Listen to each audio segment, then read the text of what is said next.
Hello everyone and welcome to today's session. So today is the first lecture uh, for the audit subject for the paper 3 for new batch, November batch. Okay.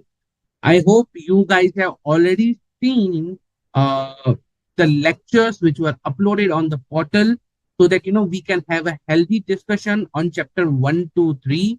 Okay guys, before I proceed onto the chapters, onto the discussion of the today's session, I will start with one simple thing.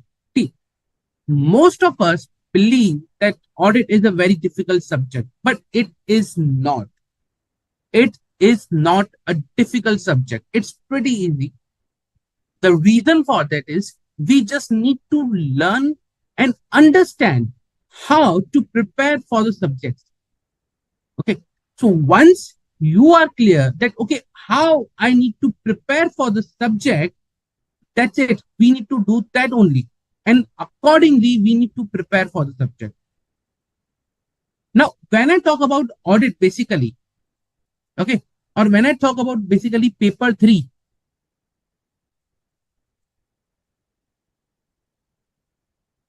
so if you see your paper 3 is divided in certain chapters. Okay. So if I talk about chapters, okay, paper 3 is divided into 19 different chapters now and 3 different modules. Now we need to understand that these 19 chapters,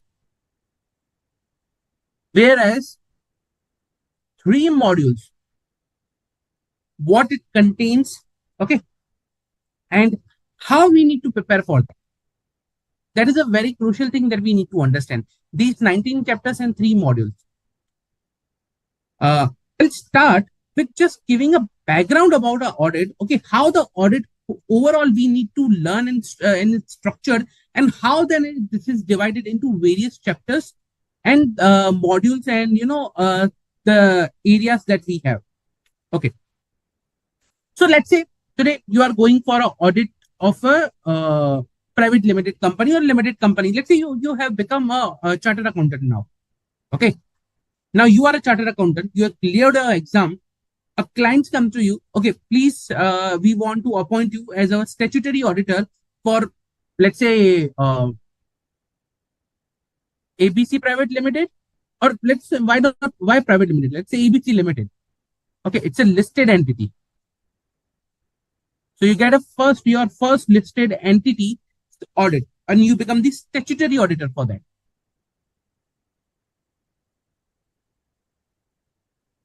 Okay. Now, once you become a statutory auditor of a particular entity, my question to you guys is, how will you start the audit? How will you start the audit? Means what things you will do, okay, and what activities you will do to perform the audit. So how will you start the audit? Any comment, guys?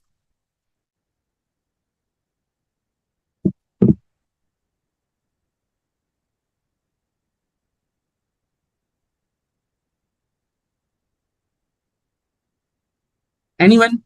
What you will do? Your first step of the audit. First step. What you will do? Come on.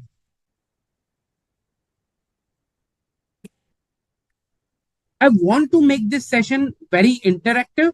Okay. And I will be expecting replies and answer from you guys. And that will, be very interesting and very amazing.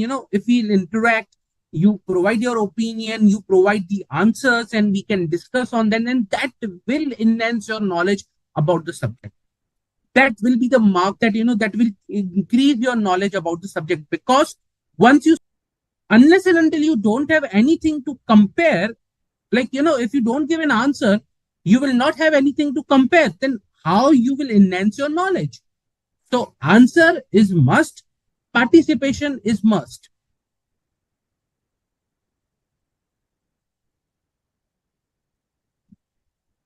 Okay, Neelabjo, very good. Agreeing to the terms.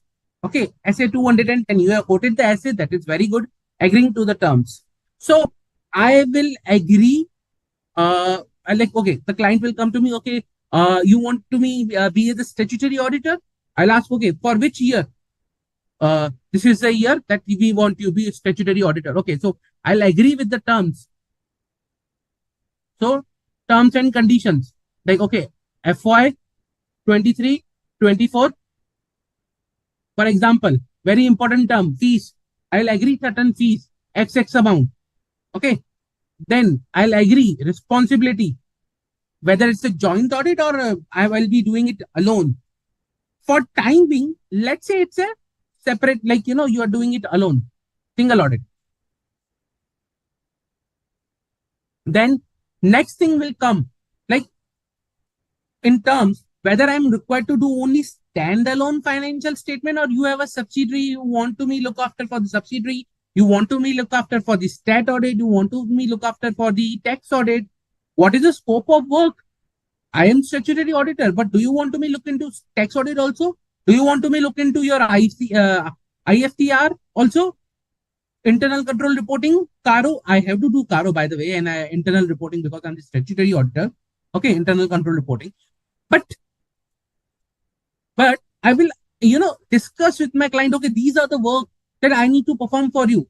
So, scope of the work,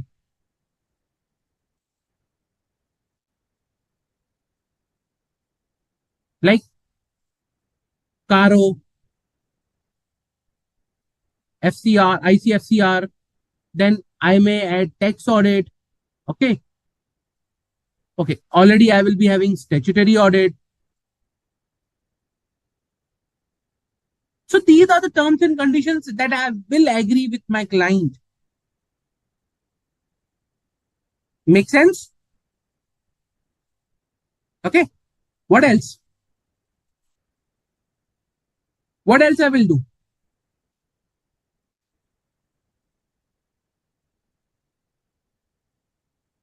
Let's say you have received your first audit, limited company, guys. What you will do? Your first step after agreeing the terms, what you will do?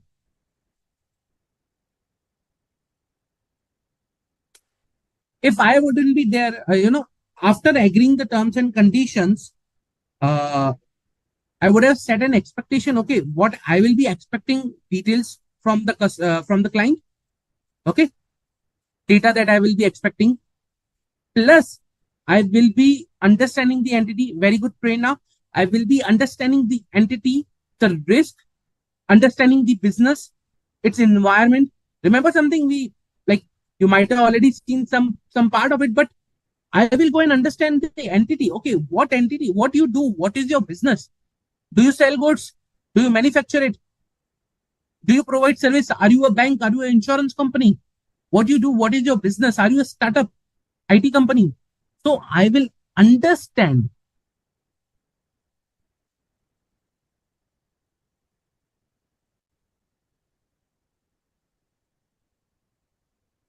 the entity and its environment. Now, why I need to do that? Unless and until you don't identify which entity you are going to audit, like what that entity does, how you are going to audit. I need to understand whether it's a bank, it's an insurance company, it's a financial NBFC.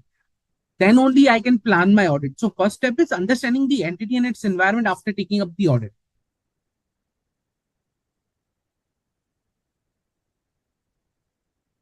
What else, guys? What else? What else you will do? Okay. Now we perform these particular activities. We agree to the terms. We discuss on the we are going to understand the entity and its environment. What next is there?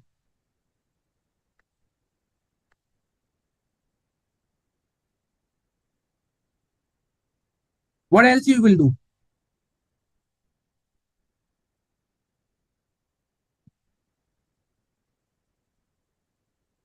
Anyone?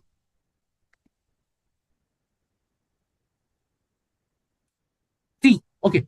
I have to communicate to those charges governance or management. Okay, management, I'm thinking this about the audit. I'm planning the audit in this way. So I will communicate with them.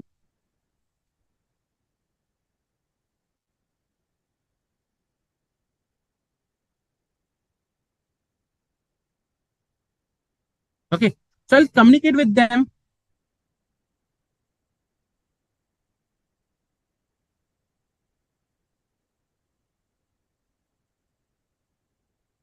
Okay, I'm planning this for your audit. I will be doing this activities. I will be doing this activities. I am expecting this. So I'll communicate the planning with them. You meet your, the person who has appointed you the statutory auditor. You meet frequently with them. You meet management. So let's say, for example, the CEO has appointed you as a statutory auditor. He knows you very well. So you will meet with him frequently. You will give him updates. Okay, this is what I'm doing in your audit. This is what I'm planning. This is what I'm, uh, taking care of as of now. This is the status of the audit. You will provide frequent status update. Then you may decide based on the understanding and based on the entity understanding insurance business that and this you will plan for the audit.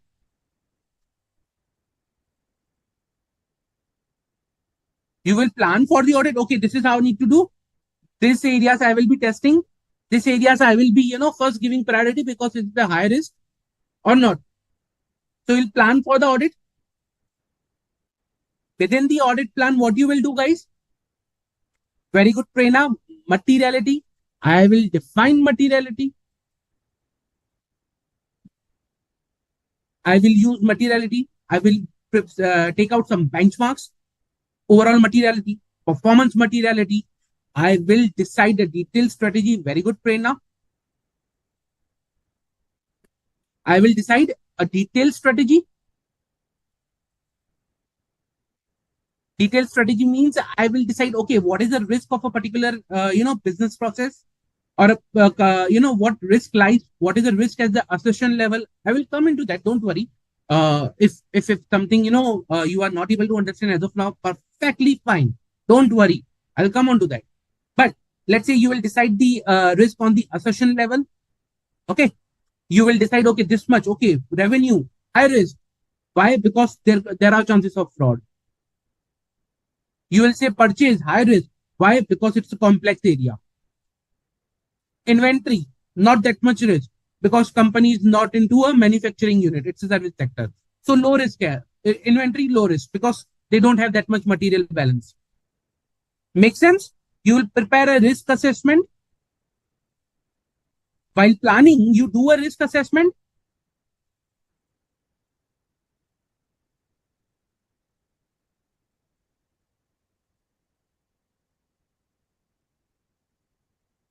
Once you decide the risk assessment, what do you do? Once the risk assessment is done, then you prepare a detailed audit plan. Means, okay, high risk. Now, what I need to do? I need to test samples. I'll do substantive procedures, analytical procedures. You will decide that, okay, I need to, it's a revenue area. I need to test more samples over here. This is an inventory, not material. I may only perform annual physical count.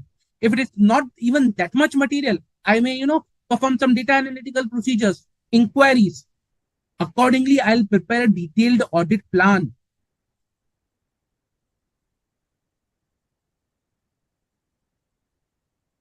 I call it as a response to risk.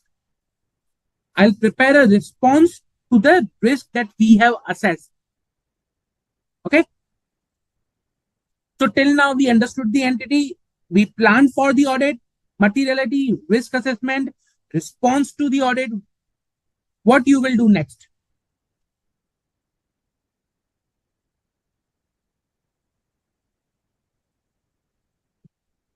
What you will do next? Usually, while planning the audit, I need to take care of few things. Two very important things that I need to take care of. One is a fraud.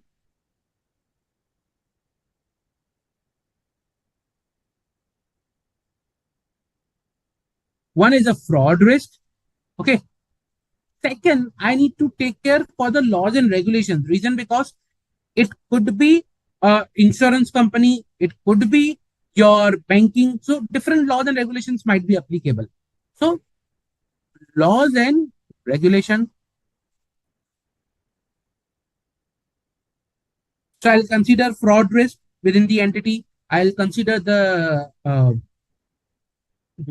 laws and regulations within the entity. Okay, that is one thing I will do. What else? Once I do all this, I'll close the planning. I will close the planning. Now it's time to do the execution. Now it's time to perform the audit. Correct? In audit, I will try to collect audit evidence by performing testing. I'll do testing, I'll collect audit evidence. And in testing, what you do? When I talk about testing, what you do? Very good, trainer. Test of controls and test of details. Yes, absolutely correct. So if I talk about test of details, what do you do in the test of details? Nilabjo, what do you do in the test of details?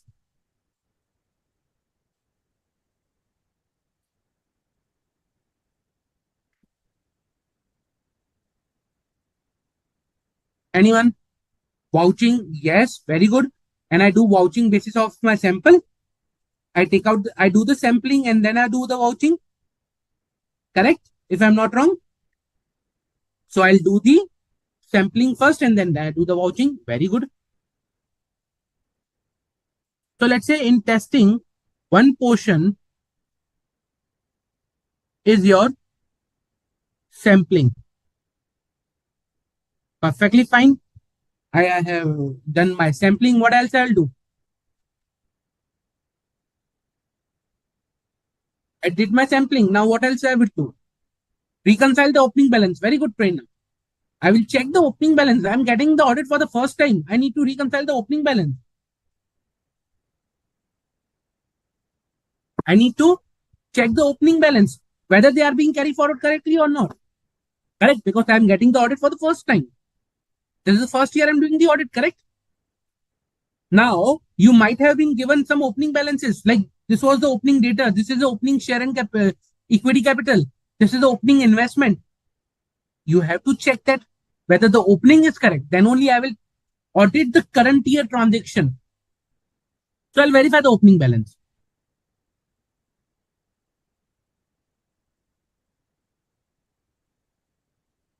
Check.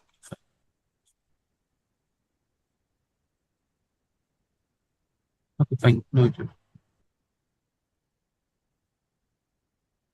Okay, I'll verify the opening balance.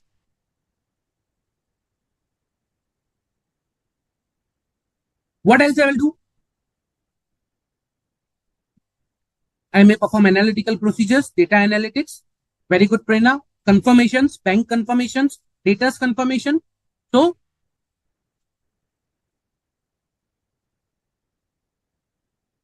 confirmation, analytical procedures.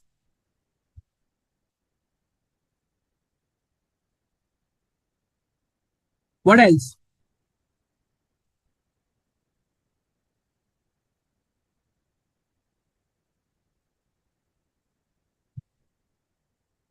What you will do? Prerna, very good. Uh, you will check related party transactions. Why? Reason because very important. CEO, let's say for example, managing director's brother is a huge supplier for the company. A sister concern is already providing huge services to the company. Related party, very important part in any of the audit. So I will look after for the related party.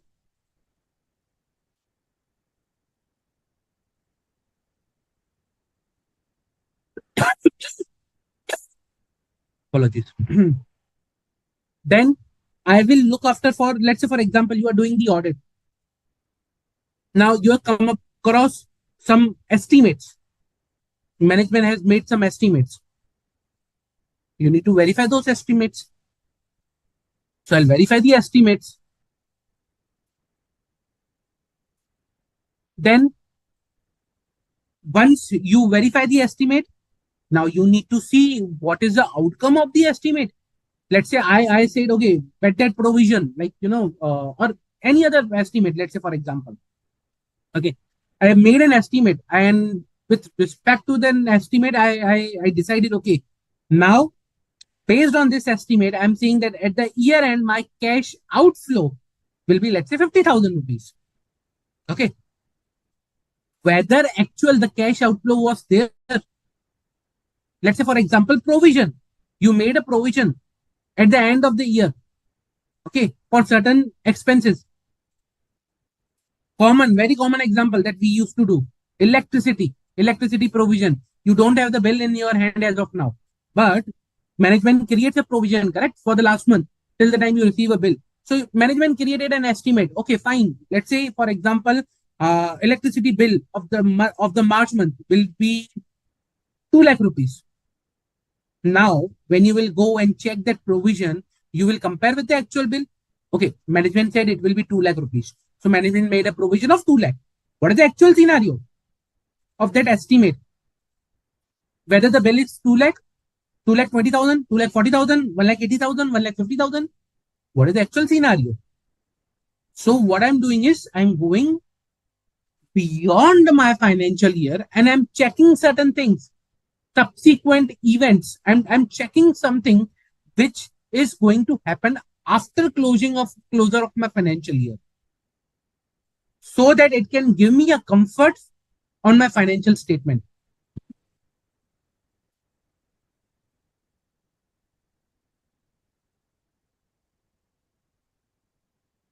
Subsequent events.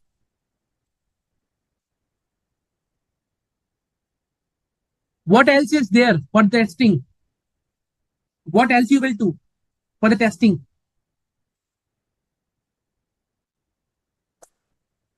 There is one important part of the testing which is still pending. Very important part.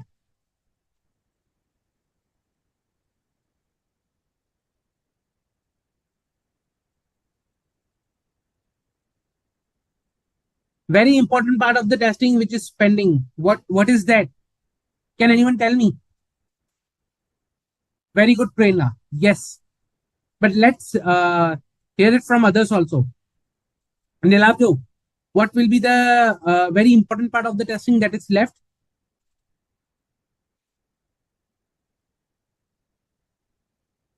Yes. So external confirmation done already. We have done the confirmations. Perfectly fine. What else?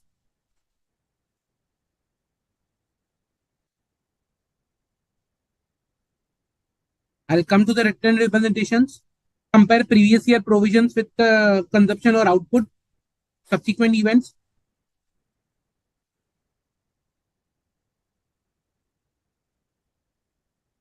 Important, very crucial part of my audit testing.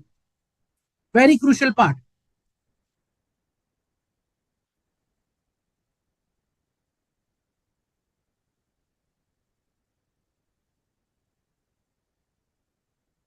Come on, guys. Very crucial part.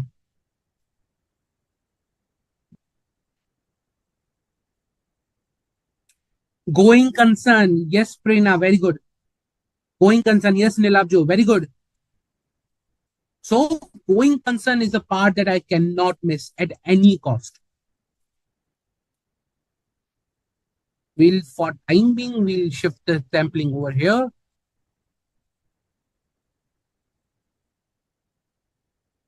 And we'll write going concern. Very critical part.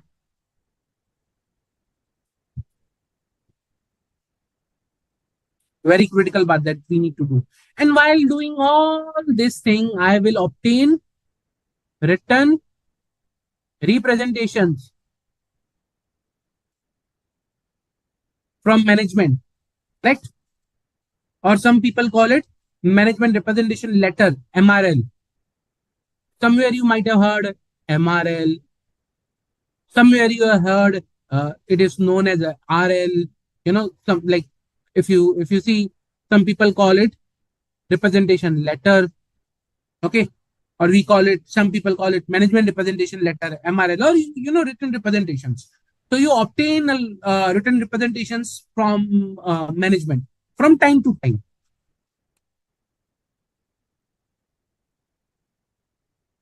Are you clear till now? Once you do all this, what happens? You do the testing. At the end of the testing, you might say, okay, I'm satisfied, or you might say, I'm not satisfied. Okay. At the end of the testing, you might be satisfied or you might not be. And if I say you are not satisfied, means you have found something very interesting. You have found some misstatements. You have found some errors, issues in the financial statement. Now, those issues in the financial statement, errors in the misstatement, which is there, is required to be considered.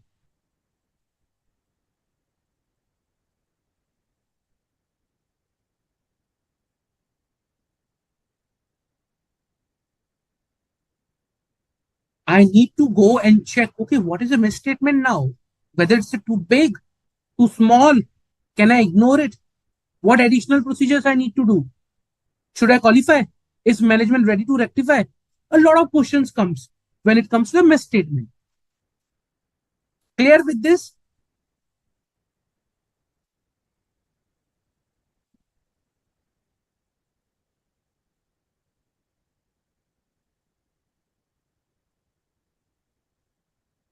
Clear till now?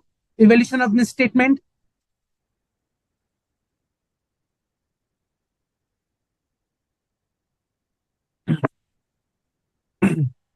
Okay.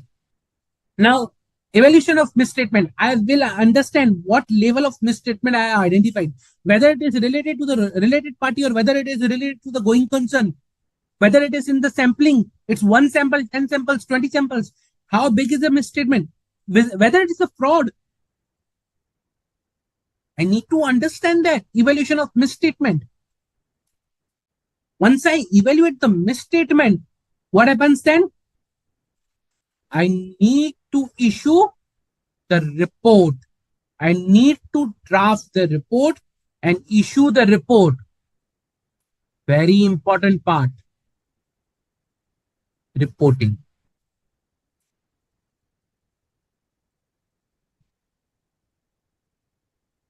This is how you do the audit, correct? This is how you do the audit, or you do something different. Do you perform the audit in this way, guys? Or you do something different? Anyone with a different approach? Like I do reporting first and then planning later. Just kidding. So basically, we plan, we execute, and we report. These are the three major steps in the audit. And these are the standards. So just now you have summarized majority of the standards by just understanding the audit process. Trust me, by now, whatever we have discussed, you have summarized majority of the standards. How I tell you, when we were discussing about the terms and conditions, okay, we were talking about SA 210, SA 210, correct? Which is agreeing the terms of audit engagement. When we were talking about understanding the entity and its environment, we were talking about SA 315. When we were planning for the audit, again, it's a SA 315. But when I talk about fraud risk, SA 240. When I talk about laws and regulations, it is SA 250. When I talk about materiality, it is SA 320.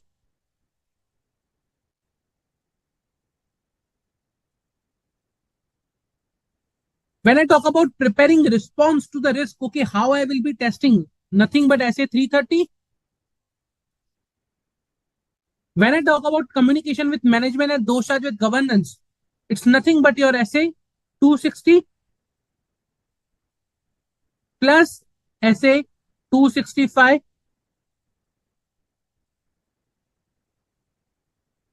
Audit evidence, testing, going concern. When I do a going concern testing, which essay I follow? Which essay I follow? 570. Sampling, 530. Opening balance, 510. Confirmations, 505. Analytical procedures, 520. Related party, 550. Subsequent events and estimates. Estimates goes to 540. Subsequent event, 560. Audit evidence, like I need to collect audit evidence, basic, SA 500. And 501 for specific items. I will come to that specific items like inventory, like litigations. So for specific items, 501, but usually SA 500. Written representations, SA 580. Evaluation of the misstatement. Once I'm complete with the audit, I will evaluate the misstatement. SA 450. Once it comes to the reporting, you have a SA 700 series. That is 700 to 720.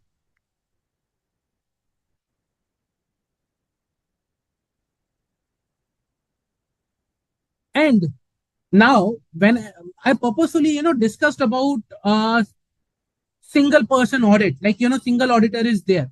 But if you just change this and if you make joint audit, then SA 299 will come into picture. Yes or no? I purposefully, when I was discussing, I purposefully discussed about the subsidiary audits, like whether I am supposed to do the audit for the subsidiary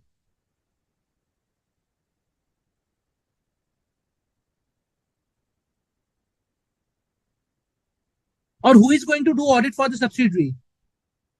Let's say management has appointed someone else, okay, another auditor to do the audit of a subsidiary.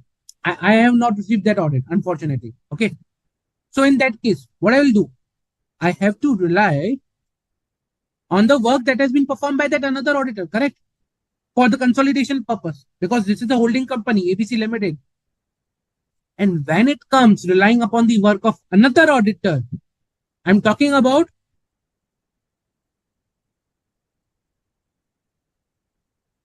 for consolidation, I need to depend upon or rely upon work of another auditor, and that is nothing but my SA 600. Same way, when you rely upon internal auditors, you go with SA 610 or expert is SA 620. There are specific scenario based essays. For example, when you consider service organization, SA 402 comes into the picture. Okay. Then when you talk about specialized area, the new upcoming, the new SS will be there. So this is something the overall audit is about. Like just now, you have revised each and every essay, mostly all the essays, in a nutshell.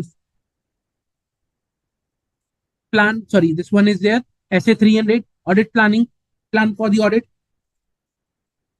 So just now you went through all of the essays, most of all the essays together. There is nothing, difficult in this. Just now we went through the audit procedure. That is the structure of essay only. You guys only gave me the answer that this is how we progress in the audit. Essay also requires you to do that. Then why there is a difficulty? Are you getting my point? Essay also says that, okay, you do the audit in this way, whatever you have suggested me, essay also says the same. Then why there is a difficulty?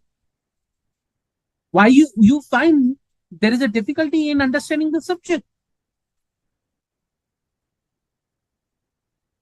So trust me, guys, this particular subject is more on the logic, more on the flow that you already know, that you have already done.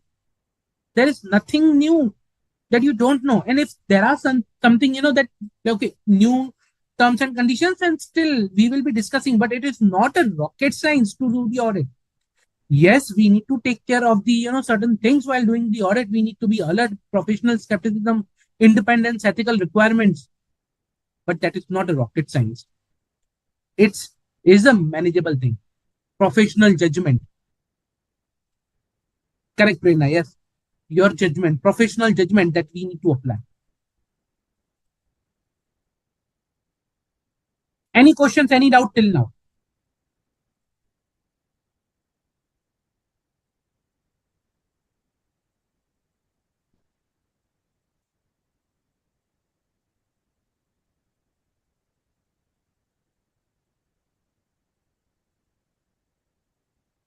Any questions, any doubt till now?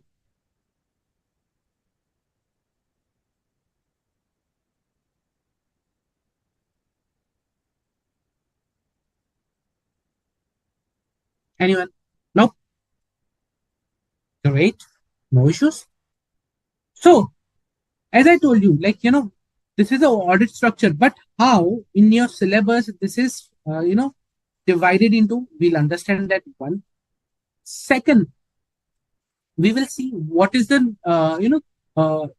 important areas in your, study modules and the in your subject. Like we have a 19 chapters. Okay, what which chapter pertains to which area? Okay, how much weightage they carry, three modules and everything. We'll discuss that.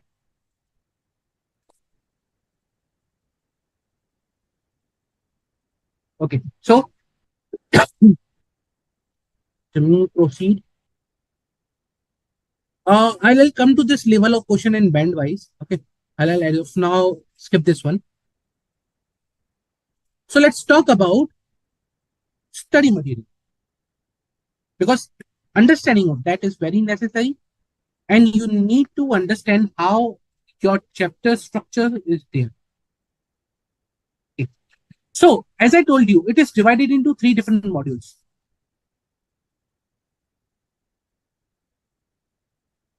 Module 1, 2, and 3. Module 1 basically is nothing but whatever you have seen till now. From quality control, SA 220 and SQC 1 till reporting, chapter 1 to 7. It's a core audit that you just now saw. So, from chapter 1 to 7, basically, it's, you can say it is nothing but your SA 200 to 720 enumerated in your module 1.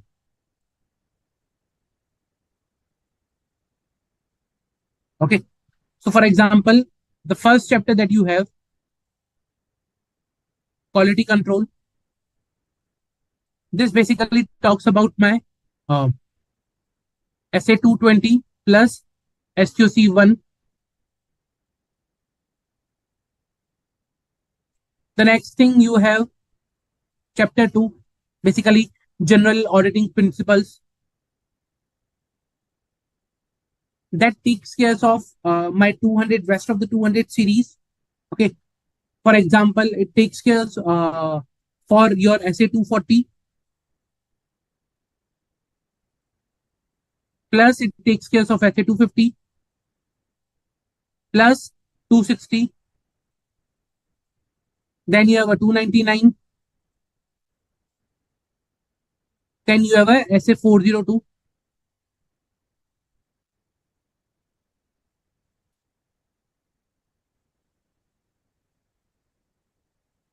Okay. When you go for the chapter 3,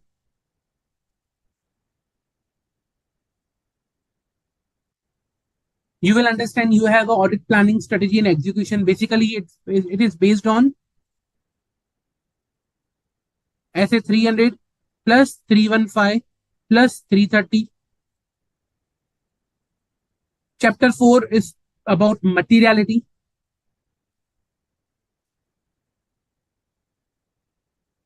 Materiality, risk assessment, internal control. Okay, so it talks about SA 320, some portion of 315 and 330. Again, it talks about risk assessment.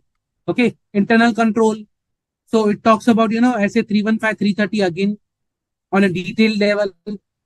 There are much more things in that, control weakness and risk based audit and a lot of things. But I'm just giving an overview. You have a chapter 5,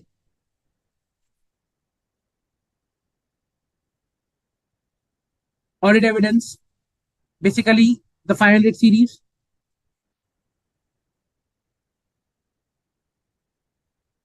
You have a chapter 6, completion and review. It talks about 560, 570, 580. Okay. Plus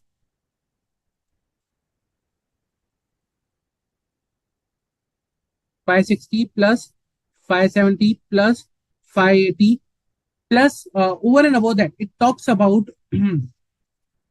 uh, concept of analytics, and it talks about practical scenarios.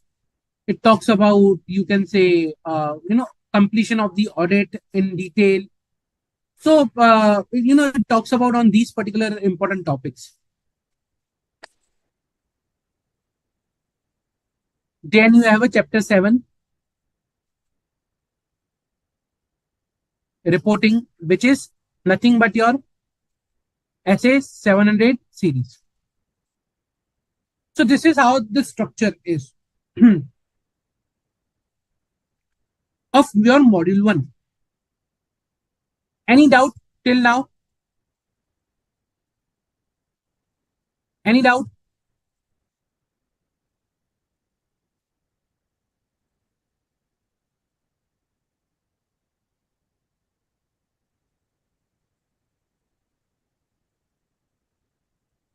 Any doubt, guys?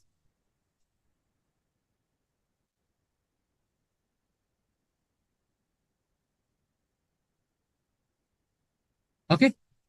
So this is how your module 1 is structured. Please feel free to ask your doubts, because the more you will ask, the more you will get the understanding of the subject.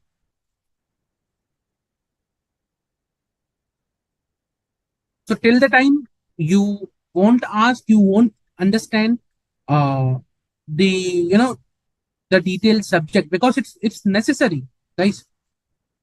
Necessary for you to understand.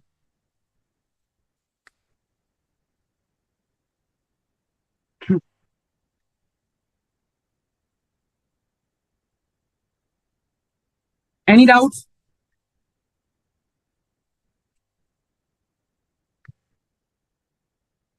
Okay. If no further doubts, I'll proceed further. Now I'll come to the module 2 of your study material. Basically, module 2, it talks about some interesting and new areas. Okay, you might have not read before, but it's not an issue. It's in understanding, and it's something new that we will be learning in module 2. Module 2 is very interesting. It's very dynamic. I would say updated to the current times. So, for example, your chapter 8,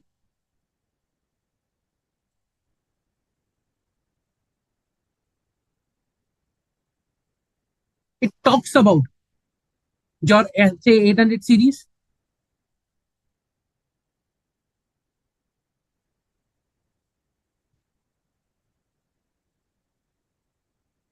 Chapter 9, it talks about audit related services, basically your SRS. So, there are two SRS, 4400 and 4410. We'll see that. 4400 is basically your SRS. 4410 is your audit related services. 4410 is your SRS. So, there are two SRS, 4400 and 4410. We'll see that. 4400 is basically your SRS. 4410 is your audit related services. Basically your SRS. So there are two SRS, 4400 and 4410.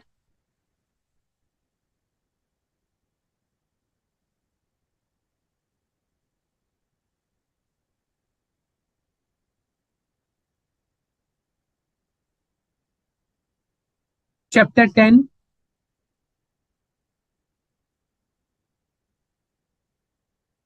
Now, when I talk about chapter 10, again, it's review of financial information. Now, when I talk about review of financial information, it is a set of standards, again, where we need to, have a basic understanding and introduction to those. For example, SRE, SRE 2400, SRE 2410. Okay, talks about SRE.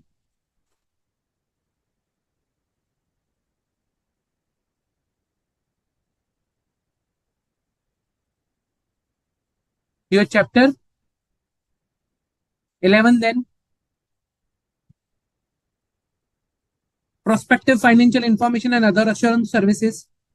Again, that is basically your uh, other assurance engagement, other assurance services standard that is covered over there. That is SAE. We call it SAE standards.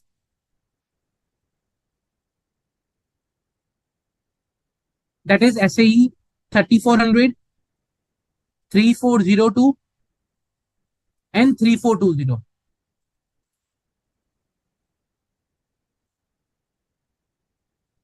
Okay. Then your chapter, this is very, this is something we are learning new over here. Chapter 11, 10, 8, 9, 10, and 11. Standards which you might have not heard till now, something new. Okay. Now from chapter 12, I'll bifurcate. Specifically, I'm doing the bifurcation over here.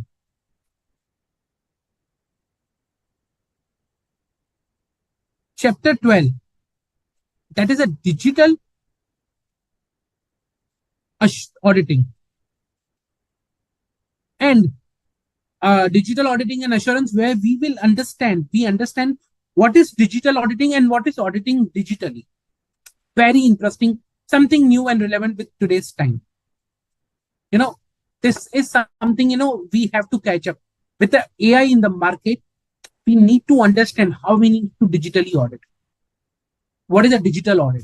And how we need to audit digitally. Both very important part. Chapter 13, again, group audits. When I talk about group audits in chapter 13, okay, it is something you have already seen, multiple times, and I'm sure you might have come across, which is talking about audit of a consolidated financial statement.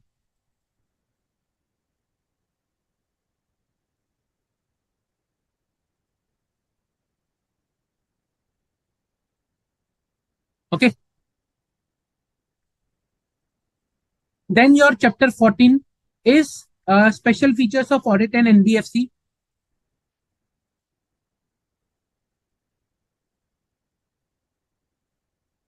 So I bifurcate usually in two part. One is a NBFC and one is a banks.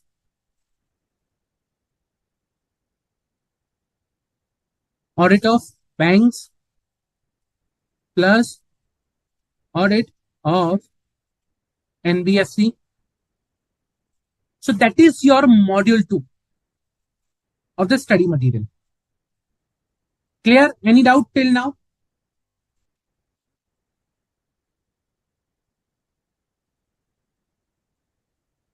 Any doubt, guys?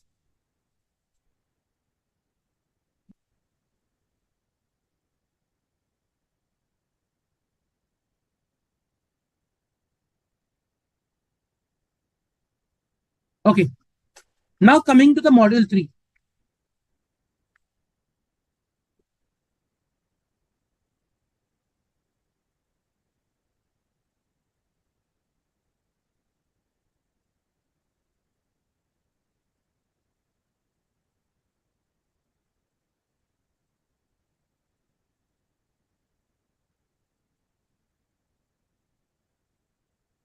Now coming to the module 3. When I talk about module 3, basically it covers your chapter 15,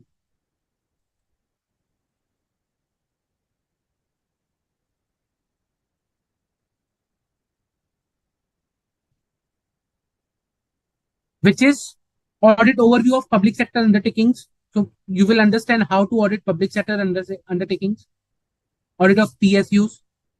Then you have a chapter 16. It talks about internal audit.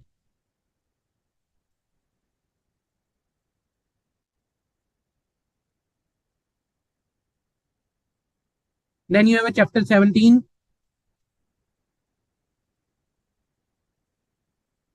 which is again, divided into three parts. One is the due diligence. Sorry.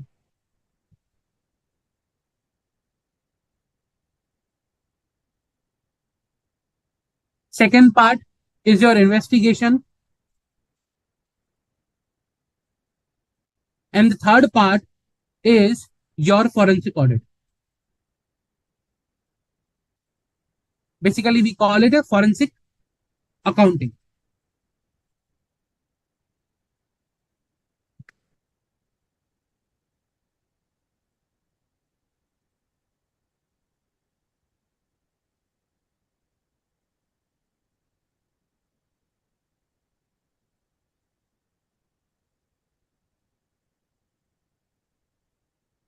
Chapter 18, very important, very trending right now. It's something, new that we need to understand and learn. That is ESG, emerging areas like sustainable development goals, ESG assurance, social audit. Very interesting topic, and something which is recently, which is coming into picture. Every country is focusing on the environment, in climate change, sustainable goals. Okay, so ESG audit, ESG regulations. Somewhere you might have already heard about the carbon tax. Okay, green tax. So all this thing is coming into picture, and with, to be updated with the recent changes, this chapter is very, very important.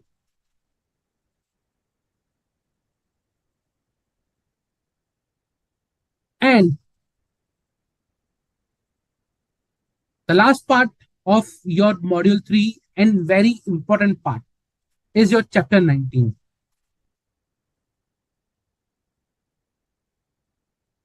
That is professional ethics. Very important.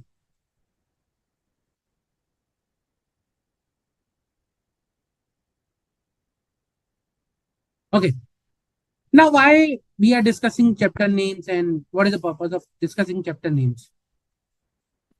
The purpose over here is to provide you a background, okay, of how these chapters are structured.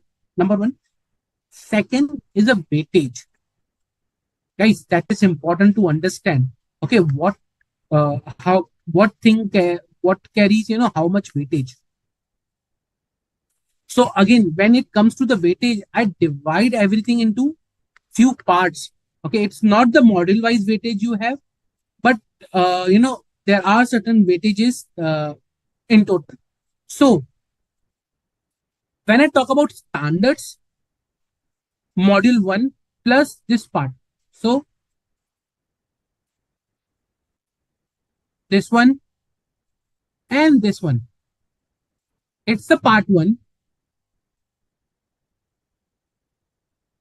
and it has a 45 to 55 percentage of weightage when it comes to the examination. Okay, this is a section 1 or part 1 basically. I'll call it section. This is a section 1, the red one you are seeing. Section 1 is divided in two modules. Chapter 1 to 7 in module 1 and chapter 8 to 11 in module 2. That is section 1, which carries 45 to 55 percentage of weightage. So if I summarize, the standards itself is a 50% weightage, half of the weightage.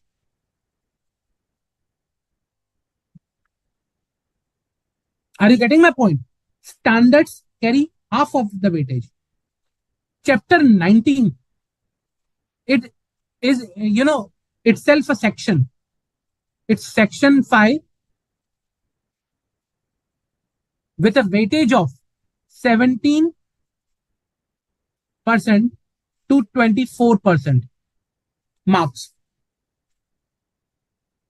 ESG, again, itself a weightage, section, because it's a new topic emerging and something, we need to understand. So that's why section 4 with 3% to 6% marks weightage.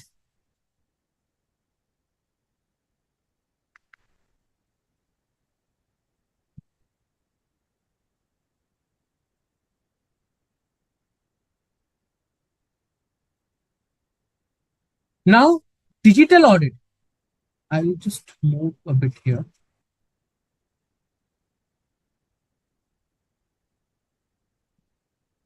Okay. Digital audit, because also this is trending, not trending, very important with the change in the time. The way we are growing, the way we are, adopting the technology, AI, blockchain, it's very important that we should learn about these things. We should learn how to audit these things. And that's why you have a separate section of digital auditing and assurance. Section 2 with, again, 3% to 6% weightage.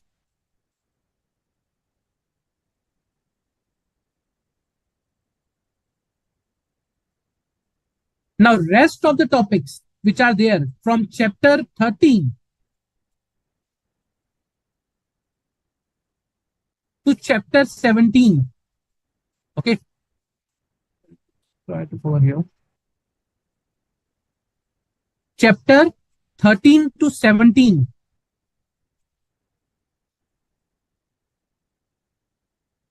is your section 3 of the, weightage wise,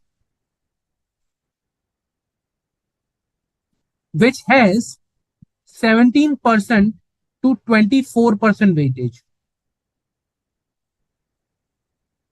So section 3, section 5, they hold equal weightage. So you can understand from this way how important professional ethics is. And if you cover the standards, you cover 55% of the area, 45 to 55. ESG and digital audit, 3 to 6%, 3 to 6%. So this is how the structure is there.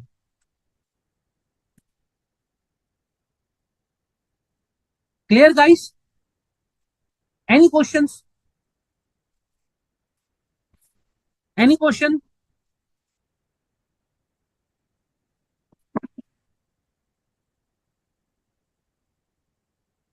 Are you with me? Clear?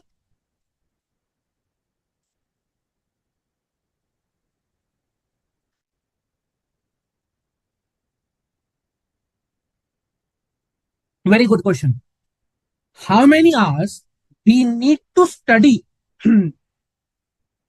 How many hours we need to study to get a good command on the subject? See, it's not same for everyone. I'll tell you upfrontly. Okay, it's not same for the everyone, and that we need to accept it. Let's say, for example, there might be some students who might be, able to read within an hour. Like full chapter within an hour. There might be students who might take, reading 4 to 5 hours, but that doesn't mean that later the person who is taking 4 to 5 hours is taking more time. No. First of all, we need to stop comparing with others. Okay. Second, there is no standard time limit, no standard, formula to study the subject. Why not standard? Reason because everyone is different, and that we need to accept it. Each and every student has a different, skills.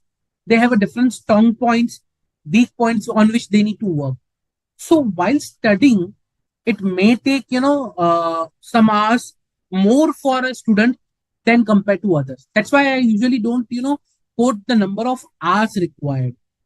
For example, some people might find professional ethics very easy. They are able to memorize the, schedules, part and everything, clauses. Some might not be. And that is perfectly fine. So the students who are not able to memorize, the clause number, they might require some additional time. So it depends upon student to student how much hours, they need for the subject based on their strong points and their weak points. So if someone says you, okay, you need daily 4 hours at least, I don't, go with that particular approach. You are the one who can decide how many hours you need. Any further questions?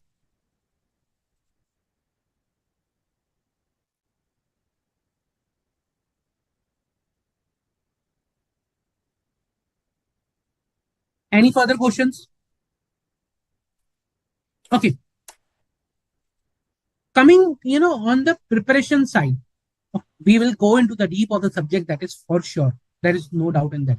But coming on to the preparation side, how to prepare? Okay, sir, you told us these many chapters are there. You told us the weightage. We are going to discuss in detail. Okay, but what after that? After lecture, what we need to do? Are we required to revisit the lectures again and again? Are we required to revisit the study material? What do we do, sir? What is the next step? Very good, Prerna. Very good question. Only study material questions are enough. Do we need to practice more? How? How much time? How many questions? Something that we need to understand. And that is the part where I was talking about how to prepare for the subject. Okay. How to prepare for the subject, because that is very important part. Okay. Let me show you.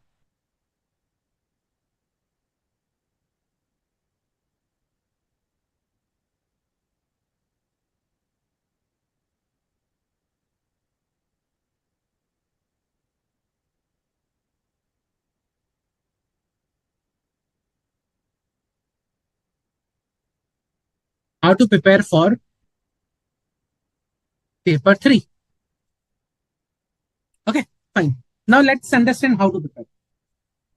See, basically there are two major things you need to do. When you are preparing a subject, first you need to do reading, and second part is the practice. Okay. Now, when I talk about reading of the subject, reading, and some students ask me, sir, should we refer this particular book? Should we refer this particular book? Should we refer this particular reference material? My suggestion that ICAI study module is sufficient for reading purpose. If you want to read further, go with the bare text of standards.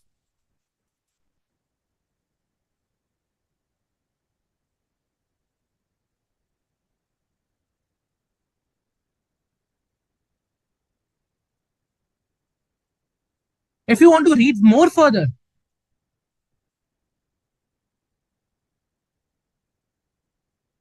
provisions of Act and regulations.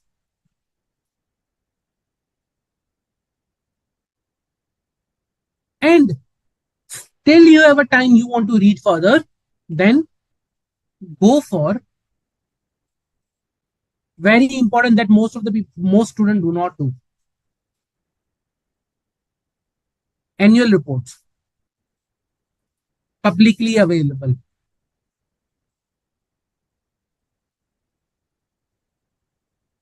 Or you can say for listed entities, published one. Why? Reason because why I go in this way. See, once you read the study material, if you have a time, I always suggest to go for the bare text of the standard. That gives a lot of clarity to you guys on what is basically the standard, about what standard says, and it holds 50% of the weightage. So I suggest students, please go, once you go with the study material, it's a very study material is designed in a way that it can give you very good understanding of the standards. And if you have a time, then to, it's a cherry on the topping, like, cherry on the cake, like a topping that, bare text of the standard. It will enhance your understanding of the standard. Once you are done with that, you have a time, go with the provisions, the provisions which are there. For example, Charter Accountants Regulation, Council General Guidelines. Then you have a Charter Accountants Act where the schedules are listed. Why? Reason because again that is a very important topic containing 17 to 26% and 24% of the weightage. And then you have a time you go for the annual reports. Why annual reports? Again, annual reports, one, it is related to your SA 700 series. I also, you at times take reference, and when you will go through the lectures, you will come to know that okay, I how much prefer teaching from the annual reports, because it's a practically something which is being done in the market and that you need to do also. This is the practical adoption of the standards available in the market, publicly available. That's why I refer annual reports. Plus, you will understand a lot of things about how the reporting is being done. The reporting part, it says that okay, we are good, in testing, we are good in planning, but we have to be at the same time good in the reporting. That's why I refer annual reports. That is the reading part. Now coming to the other side of the practice. That is very important reason because students know what to read and what not to read. But when it comes to practice, they sometimes, get confused what to practice, what not to. Number one, when I talk about practice, cover all study material questions. Then you have a MTP plus RTP that comes, institute issues from time to time. And these are very important part also. Then you have a previous year question papers.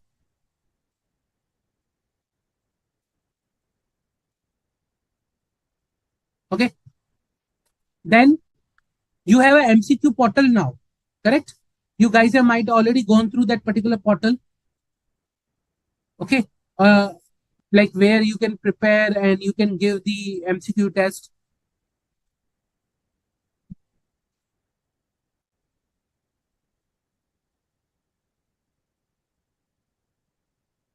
Then you have a, even if you want to read further, if you want to, do some revision. So there is one more thing I just add here. It's a Saransh. Okay, last mile referencer.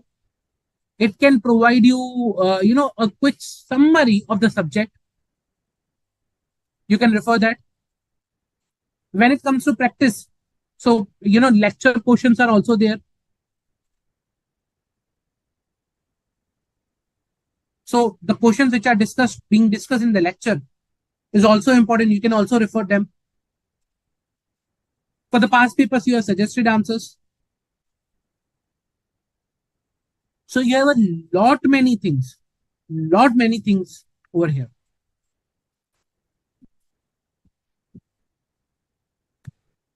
Are you getting my point? So it's not that you have a one particular thing, you have a lot many things to practice upon. And still if you find that okay, I need to practice more, then there are multiple questions that are discussed in the lecture, also in previous lecture batches, past papers. There is a lot of things available. It's not like that you don't have. You have a lot of available material, that institute provides you. I suggest to refer those.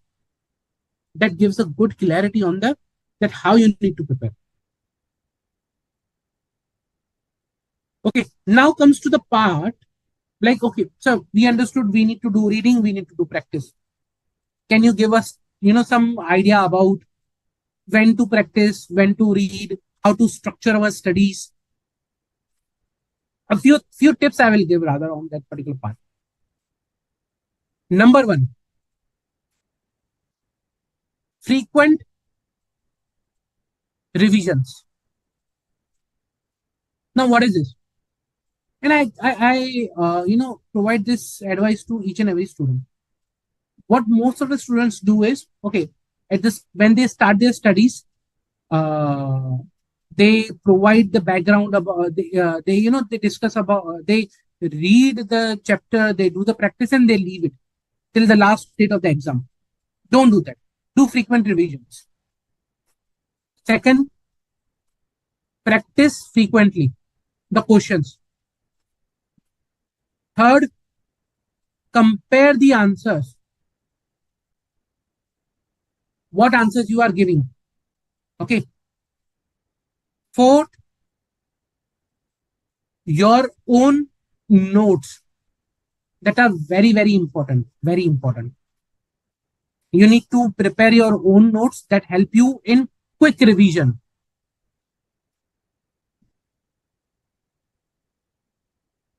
Okay, these are few tips that you guys need to adopt to. Plus, when I will be discussing more questions, more things, I will provide you more background on that. Okay, and we will be discussing more on these topics. So, with this, let's start the discussion on the today's chapter, chapter 1 to 3. Okay, I'll give you a background about the chapter and then we will proceed further.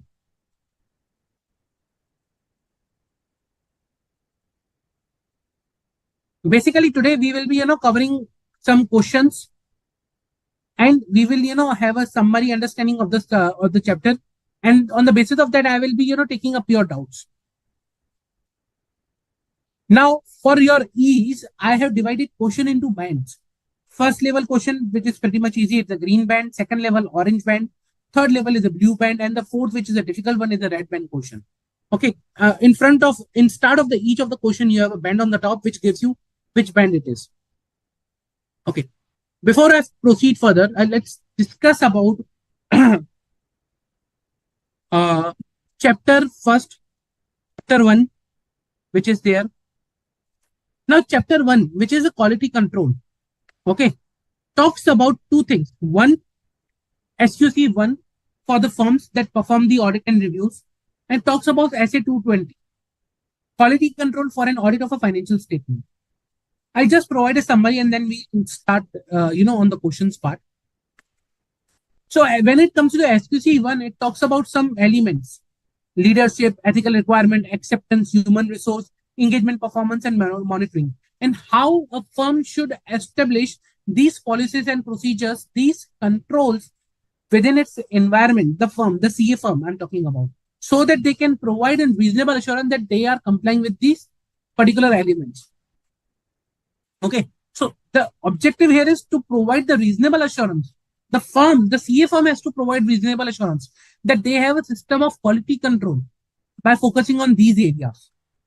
Okay, which includes my leadership requirement, which includes my ethical requirements, which includes my acceptance and continuance requirement. Okay, so these are the areas that you need to focus upon. Plus, I have a SA 200, 220 on the similar lines, which talks about quality control for an audit of financial statement. So when I talk about SA 220, it's related to the financial statement, quality control for an audit. But when I talk about SQC1, it's applicable for all the assurance related things. So it's applicable to audits, it's applicable to the review of financial statements, it is applicable to the other assurance and related services also. So SQC1 is a wider in scope, and SA220 it's applicable for the audit of a financial statement. Okay.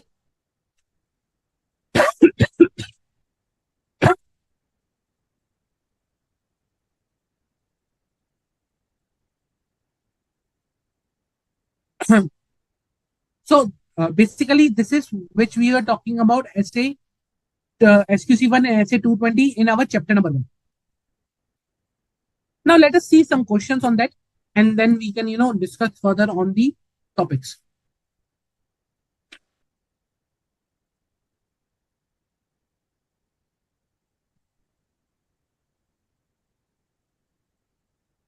Well, I'll start with the easy one. Yeah, this is a good one. The blue pen and good one. Shall read the question for you. Assurance Partners LLP, a well-established audit firm known for its meticulous approach, is undergoing a period of transformation. In an effort to enhance the efficiency and streamline the operations, Assurance Partners LLP has introduced several sweeping changes within their process. First, they adopted a lean staffing model. That is, the firm has adopted a lean staffing model, reducing the number of experienced auditors, relying heavily on the junior staff and the automation tools. Aggressive performance metrics. A new performance evaluation system has been implemented, emphasizing billable hours and client satisfaction rating. Promotions and bonuses are now directly tied to these metrics. Third, client portfolio shift.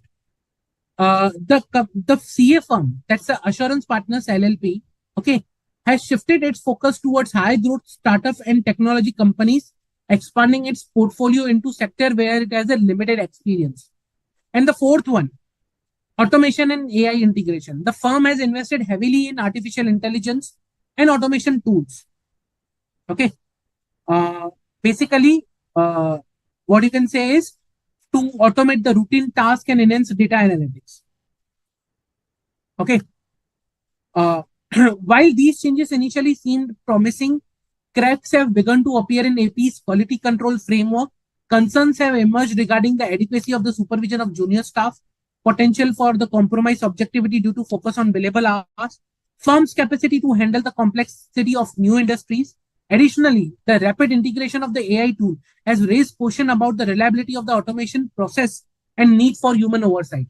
You need to comment on this based on the SQC1. So what do you think, guys? When it comes to the SQC1 and when you read this, okay, the new shift that the Assurance Partners LLP is bringing, are they compliant with the SQC1? Are they complying the requirements of the SQC1? Is there internal controls or are there policies and procedures able to provide the reasonable assurance that is required for the SQC1? What do you think? Come on, guys.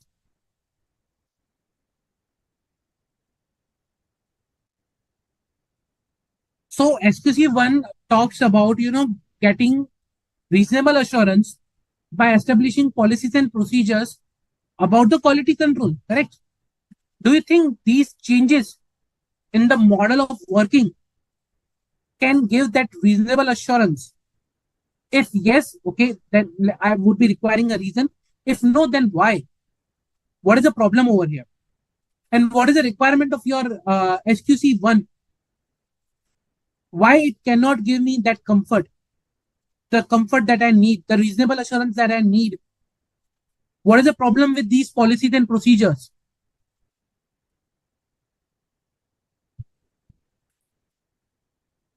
Come on, guys.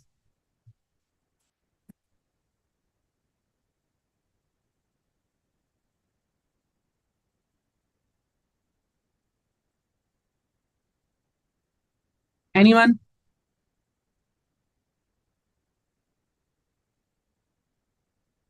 Very good, Prerna. Yes, objectivity is compromised. Question is on reliability. Yes. What else?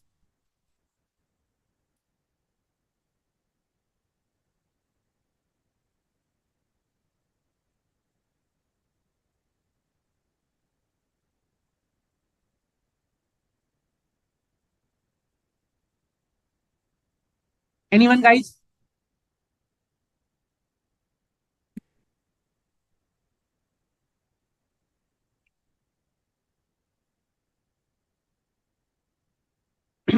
Okay. No?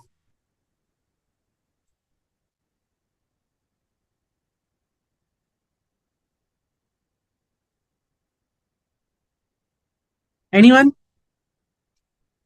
I discussed about some, elements of SQC1. Very good, very good, Prerna. Yes. I discussed about some elements of SQC1. Can anyone tell me again those? Can anyone repeat those elements of SQC1? Which are those elements of SQC1?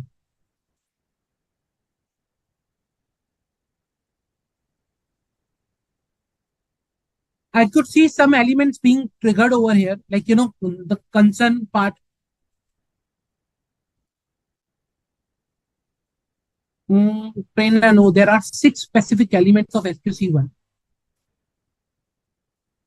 Yes, very good.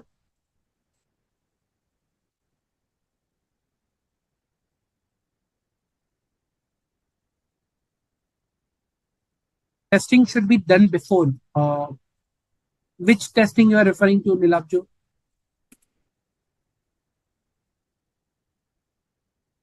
Okay, yes, yes, Prerna, good. So let's say first point, lean staff model. Now, if you have to link this particular point to a element of the SQC1, which element you will refer to over there? Now, each element requires some standard, some policies and procedures within the firm, so that those policies and procedures can help us to provide the reasonable assurance about the quality control.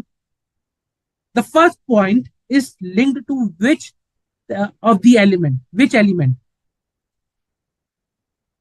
Very good, Prerna. Yes.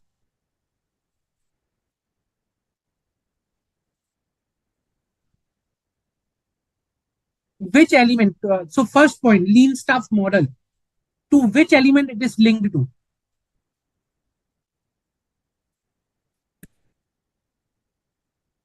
Yes, it is linked to HR. Okay, human resource. Okay, so we need to think from that element's point of view. Perfectly fine. So first one is the human resource. I'll just write it here for your understanding purpose. HR. Now let's go for the second one.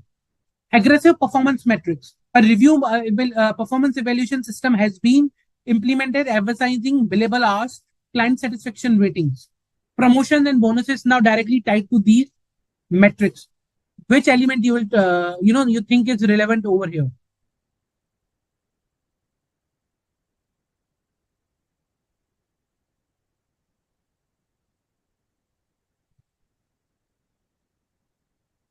Which element do you think is relevant over here, guys?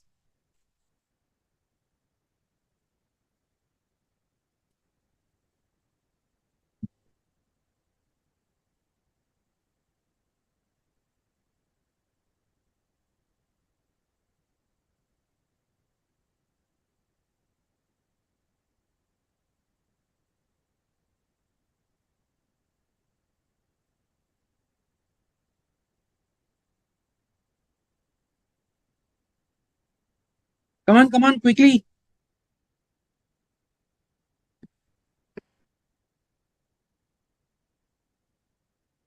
No, not monitoring, Nilabjo. No, not monitoring, not kind relationship. No. Aggressive performance metrics. Promotion are based on bonus now directly tied to these metrics.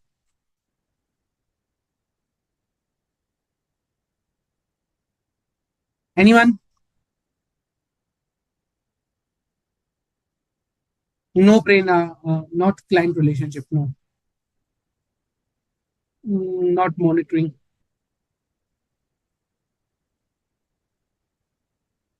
Mm, anyone?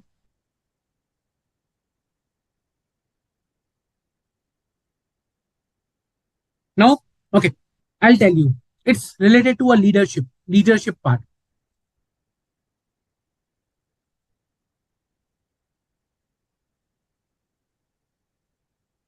Third one, client portfolio shift. So they are, I'll explain, don't worry, I'll explain how it is tied to leadership. Third one, client portfolio shift. So AP shifted its focus towards high growth startups and technologies companies, expanding its client portfolio into sectors where it has a limited experience. Which area? Which element? This could be pretty easy. Trust me, this is a pretty easy one. Third part, third point, client portfolio shift. You will tie to which element?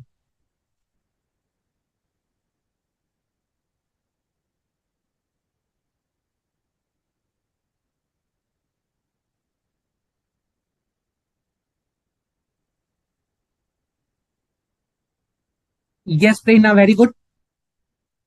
Very good, Nilabjo. Perfectly. Yes. Client relationships. I call it acceptance and continuance of client relationship. Acceptance and continuance of client relationship. And the fourth one is the automation and AI integration. Which point this is related to?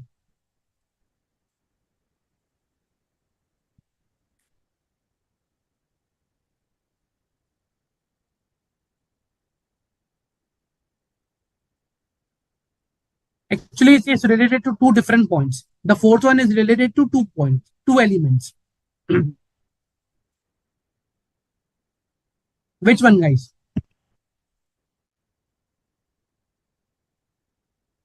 You are already mentioning it earlier. This is related to the 2 points. Nilabjo and Prerna, you both were mentioning this earlier. I'll provide you the answer. I'll just say the time. So basically, it's monitoring plus engagement performance.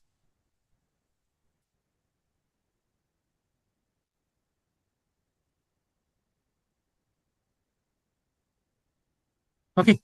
Now, how they are relevant to that, and like what should be the answer? Basically, see, first of all, first one, the adoption of lean model. Now, when you talk about the adoption of the lean model, okay, so adoption of a lean staffing model coupled with the increased reliance on the junior staff could undermine the firm's ability to maintain competent workforce. SQC1 requires to have a sufficient personnel with the necessary competency to perform engagement in accordance with the professional standards and applicable legal and regulatory requirements. And if I refer to the provisions of SQC1 or the paragraphs, paragraph 36 says that the firm should establish policies and procedures designed to provide with reasonable assurance, okay, that it has sufficient personnel with the capability, competency, and commitment to the ethical principles necessary to perform its engagement. Okay. Necessary to perform its engagement in accordance with the professional standards, regulatory legal requirement, and to enable the firm or the engagement partners to issue reports that are appropriate. Paragraph 36 of SQC1 talks about my personnel with the capabilities. Sufficient personnel with the capabilities. Paragraph 44 talks about that firm should allocate or should assign appropriate staff with necessary capabilities, competency, and time to perform engagement in accordance with the professional standards, and to enable firm or engagement partner to issue reports that are appropriate. So if you see paragraph 36 and 44, it talks about that, the firm should adopt a model wherein they should, have a sufficient personnel with the capability. My lean staffing model is contrary, performing something different, that they are reducing the number of experienced auditors and relying heavily on junior and automation tools, which is not as compliant as SQC1 says. It will not be able to provide the reasonable assurance that is required.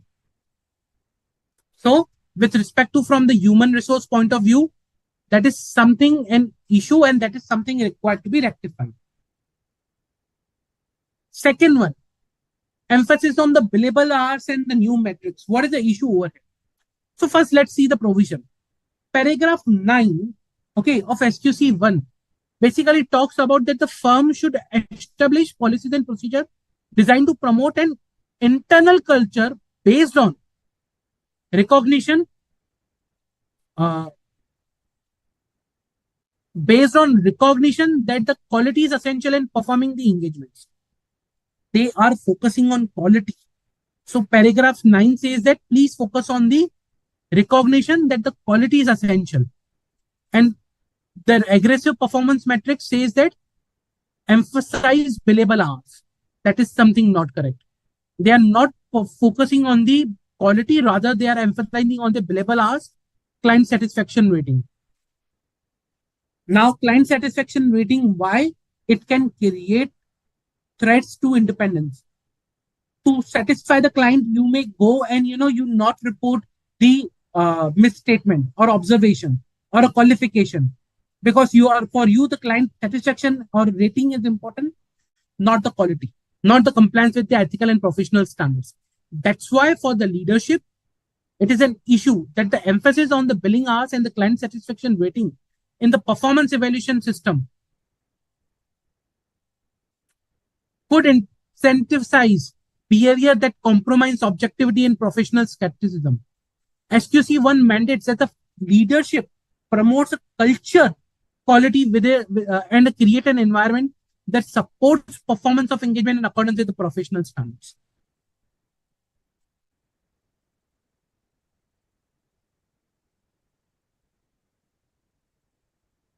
Third one, acceptance and continuance of client relationships. So they were targeting new companies in which are into digital thing, where they have a less capabilities. Now, if you refer SQC1 again, paragraph 8, I'll just provide important areas that firm should establish policies and procedures for acceptance and continuance of clients. Okay.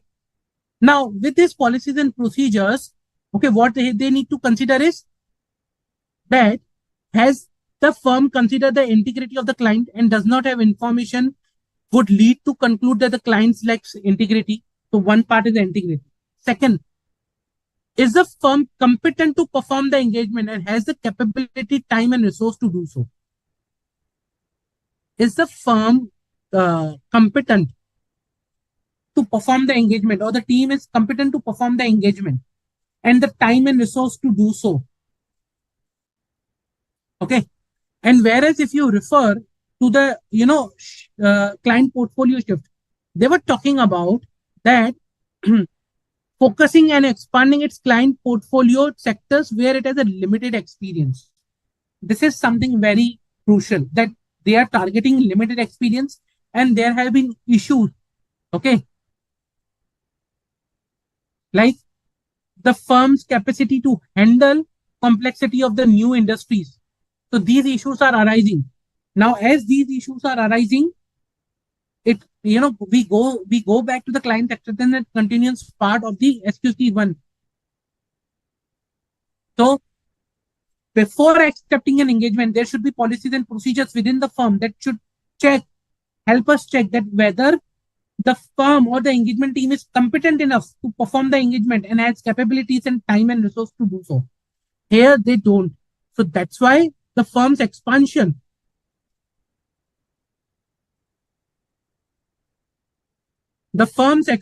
into new industry without expertise could lead to mismatch between the firm's capability and the complexity of the client engagement.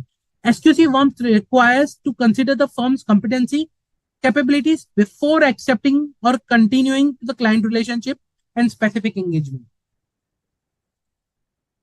And the last one, reliance on the AI and the automation tool. Now the problem is, again, SQC 44 says that the firm should assign appropriate staff with necessary capabilities and competency to perform the engagement. Okay. Plus, it says that the firm should establish policies and procedures designed to provide it with reasonable assurance that the policies and procedures, okay, relating to the system of quality are relevant, adequate, operating effectively. Plus, an ongoing consideration is required to be given to the firm systems of quality control. Now, here, if you adopt AI tool automation, the problem is that the team is not aware about how to use this AI tool and automation. And if you see over here in the question that additionally, the rapid integration of AI tool has raised question about the reliability of the automation process and the need for human oversight. So the firm is investing in artificial intelligence automation tool to automate audit tasks in and data analysis capability, but on the same time there are issues with the oversight, and as a result the reliance on the IA and automation tool without adequate human oversight and quality control procedure could lead to error and inconsistencies in audit procedures. SQC1 emphasize on proper supervision, review, and documentation of the audit work. So this is how they are becoming more non-compliant to the SQC1 by adopting these practices. Am I clear, guys? Are you with me? Same with the monitoring. The rapid adoption of the new technology and process necessitated a robust monitoring system to ensure effectiveness of its quality control procedures. And procedures, SQC1 requires firm to have monitoring process that assess the design and implementation and operation of the of quality control system. Basically, they are moving towards a non-compliant or a policy or procedure environment where there could be more risk, lesser assurance to the quality control.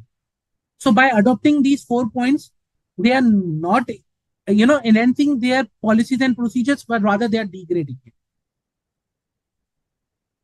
Clear, guys? Any doubt? Any doubt? Nilabjo, Prerna? Okay, great. If no further doubts, then guys, I propose that let's take a quick 10-minute break. After the break, we'll gather back and we'll continue the session. Okay, let's take a quick 10-minute break.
I hope everyone is recharged now. Okay. So let's discuss further on SQC1 and SA220. I hope you guys have already referred to the lecture of SQC1 SA220. Okay. If you're not, let me know. We can go and we can discuss further in detail on the SQC1 SA220. But I hope you have already referred to the lecture. Okay. So now let's proceed to the next question. Again, very good question, I would say. Okay. So the next question is that Indradeep, Akash and Garg TA firm is a reputable audit firm that prides itself on the upholding the highest standard of professional skepticism and objective. I think, can we take some recap or summary and then we can have questions? Sure. Yes. So I think students must also be agreed that they want just summary or recap for a few minutes and then we can have questions so that they can answer also. Or you can explain with the help of MCQ and then flowchart interlinking the both. Yes, ma'am. Okay. Sure, definitely. As we were discussing about the SQC1, I'll be, discussing the SQC1 with a good flowchart also. So I'll just provide as ma'am said, I'll provide a good summary about the SQC1. Okay. And then we can, quickly cover the SQC1 and we can go for the questions on that. Just a minute. Let me.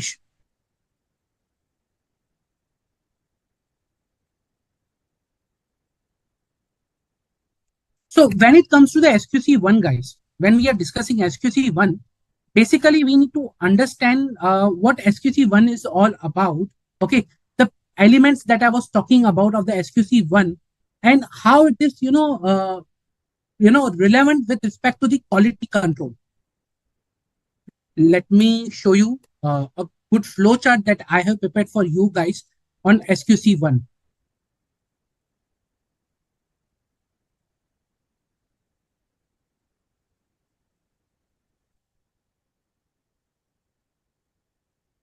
Okay.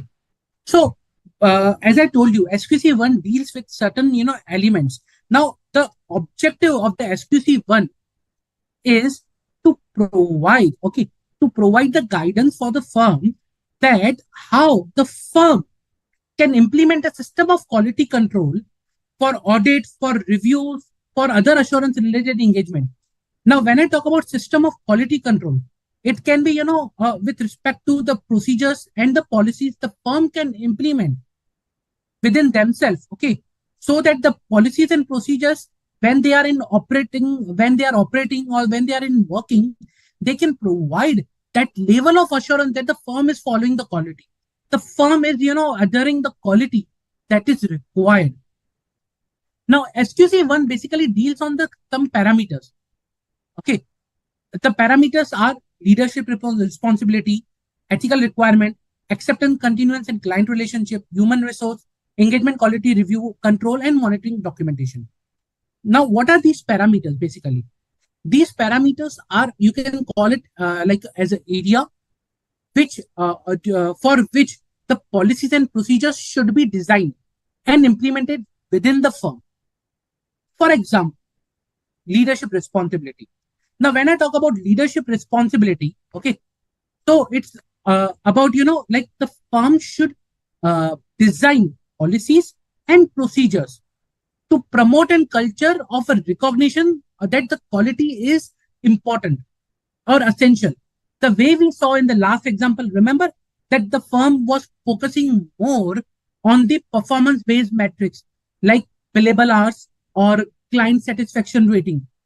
But SQC1 says that no, leadership, when it comes to the leadership, the policies and procedures should be around recognition that the quality is essential. Same way, the another leadership requirement is that firm should have a policy and procedure wherein the CEO or the firm's managing partner is, is responsible for the ultimate quality control of the firm. He is the one on the top. He is the one responsible for the ultimate quality control.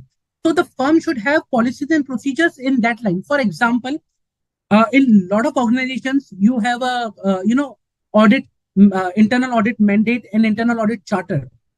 Same way, in a CA firm, you have a top level management responsibility, vision or mission, or something like that on a similar line, the core values, which defines that, okay, the firm's CEO or the managing partner assumes the responsibility that he is going to, take care, or he's accountable for the firm's ultimate quality control. Also, the firm's managing partner or CEO, now, if he is assuming that much responsibility, if he is assuming the responsibility for the quality control for the whole firm, then he should have the sufficient and appropriate experience and ability to discharge that responsibility. So that is the first area for the leadership of SQC1.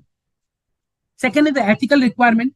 Now, just giving a summary about ethical requirement means the policies and procedures should be there within the firm itself that emphasizes, okay, that the firm or its personnel has to comply with the ethical requirements. When I talk about ethical requirements, it includes all the ethical requirements that are applicable to a chartered accountant. Okay. Plus, it talks about more on the leadership of the firm. It talks that continuous education and training should be there. Monitoring should be there. A process should be there dealing with the non-compliances. When I talk about non-compliances with respect to ethical and relevant requirements that a chartered accountant is required to follow or required to adhere to. Okay, so if there is any non-compliance, if there is any issue, then a policy or a procedure should be there on that particular area, that how to deal with that non-compliance. Client's acceptance and continuance. Very classic example, we saw that just now in our previous question that that the company or the CA firm, okay, was chartering into an area or with the industries which were new, like a startup or innovative industries, where they were having less experience. On the contrary, SQC1, when it comes to acceptance and continuance, talks about that the firm should have a policy and procedure, okay, designed to provide it a reasonable assurance, okay, that when they are taking a new engagement or when they are continuing the existing relationship or existing engagement, okay, they are considering the integrity of the client. They are considering that whether they have a capability to discharge or to comply with the ethical requirement or to perform the engagement. Okay, so basically, when it comes to the on the part of the firm with respect to your client's acceptance and continuance, the firm has to ensure that they have a policy that helps them. Now, the policy and the procedure will help them to identify whether they can accept the client or whether they can continue the client on. Human resource. Now, when I talk about human resource, again, very good example we had that, firm was focusing more on the junior staff and the automation, and they were doing away with their experienced staff in our previous example. Here, the policy or the SQC1 says that more focus should be on the personnel with the capabilities, competency, and commitment to the ethical principles. Now, a firm should have a policy designed in such a way that the personnel with the capability, competency, and commitment to the ethical principles are, employed on an engagement, are, employed or staffed on an engagement where they can, maintain the quality, or through which we can maintain the quality. Okay. So when it comes to the human resource, it is basically more on the, having appropriate staff for the appropriate assignment. Now, someone can be, expert in the data analytics. Someone can be expert with a particular industry. Let's say telecom. Now, I have a, one manager who is expert in telecom audits. So I have that particular person. If I appoint that manager on an audit of a bank or insurance, that might not be relevant. That might not be good. I'm not utilizing or not, staffing my manager appropriately.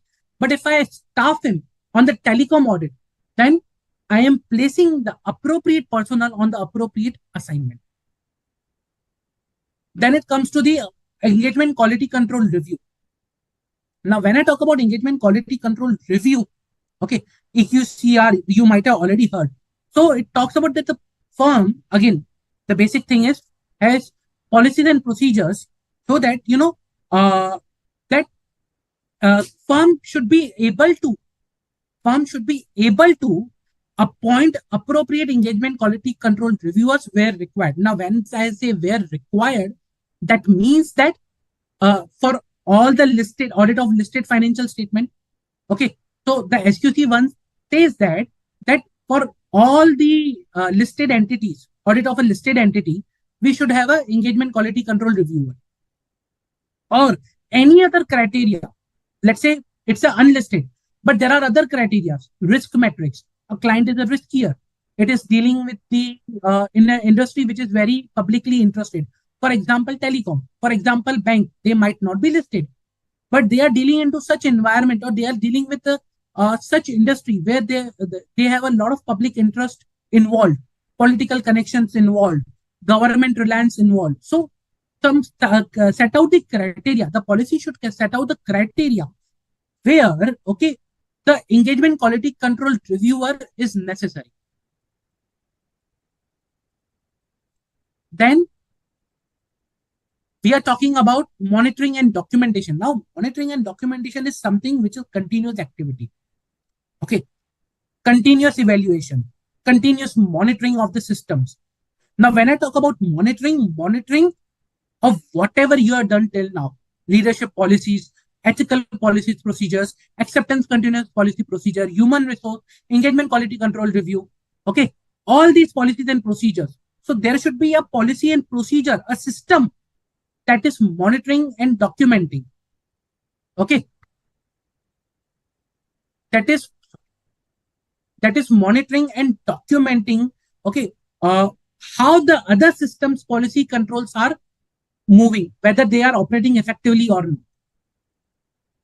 Along with that, there are two specific requirements. One is with respect to the independence and one is with respect to the engagement performance in SQC1. Engagement, when I talk about independence, we all know that we have to be independent, not in appearance, but in mind also. The same is, circulated by the SQC1. And when it comes to the engagement performance, while performing or while discharging the engagement, SQC1 says that the firm should have a policy procedure that we are complying with all the regulatory and legal requirements when we are discharging an engagement.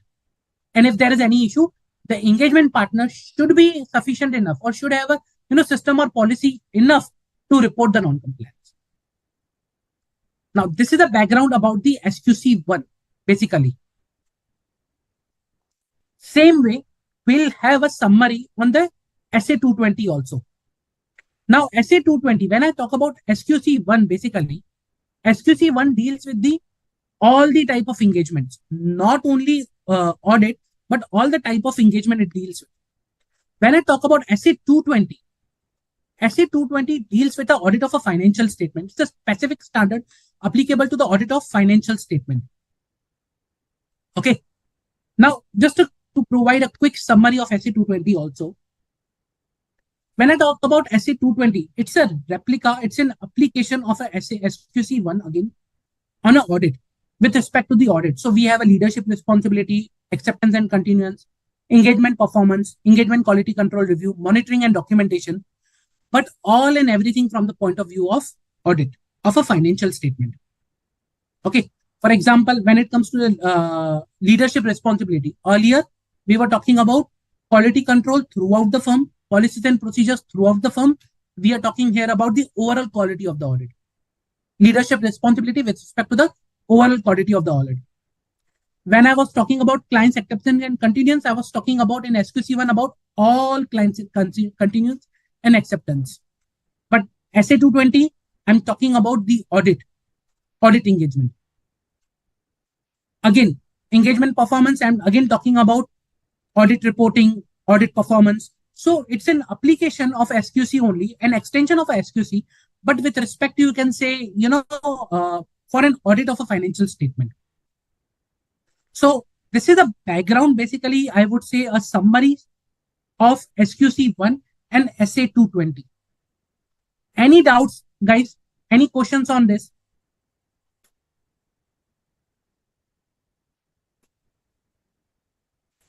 If you have any doubts, you want to understand any aspect of this,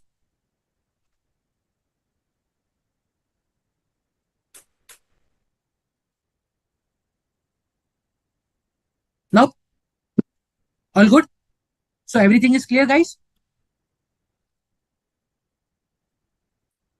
Great. So I think now we are more equipped with the SA 220 and SQC 1. So let's take a one more question on SQC 1, okay, and SA 220, and let's understand and implement these whatever we have understand till now.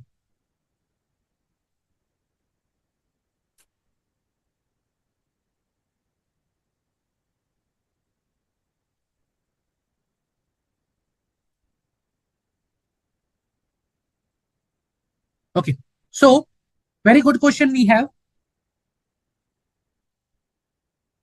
Indradeep Akash and Garg is a reputable audit firm that prides itself on upholding the highest standards of professional skepticism and objectivity.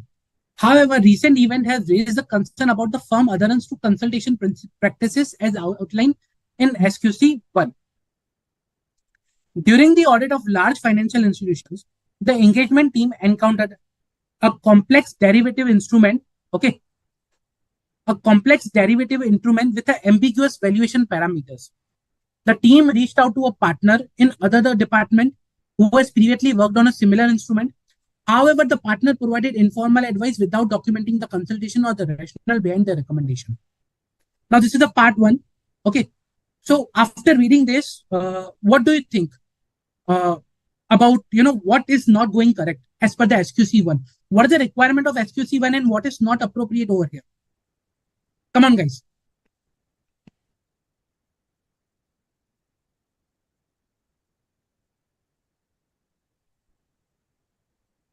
What do you think is not appropriate over here with the first point? It's pretty much evident and clear. Pretty simple, I would say. Just you need to connect whatever we have discussed till now with the particular point number one. What the firm is doing here.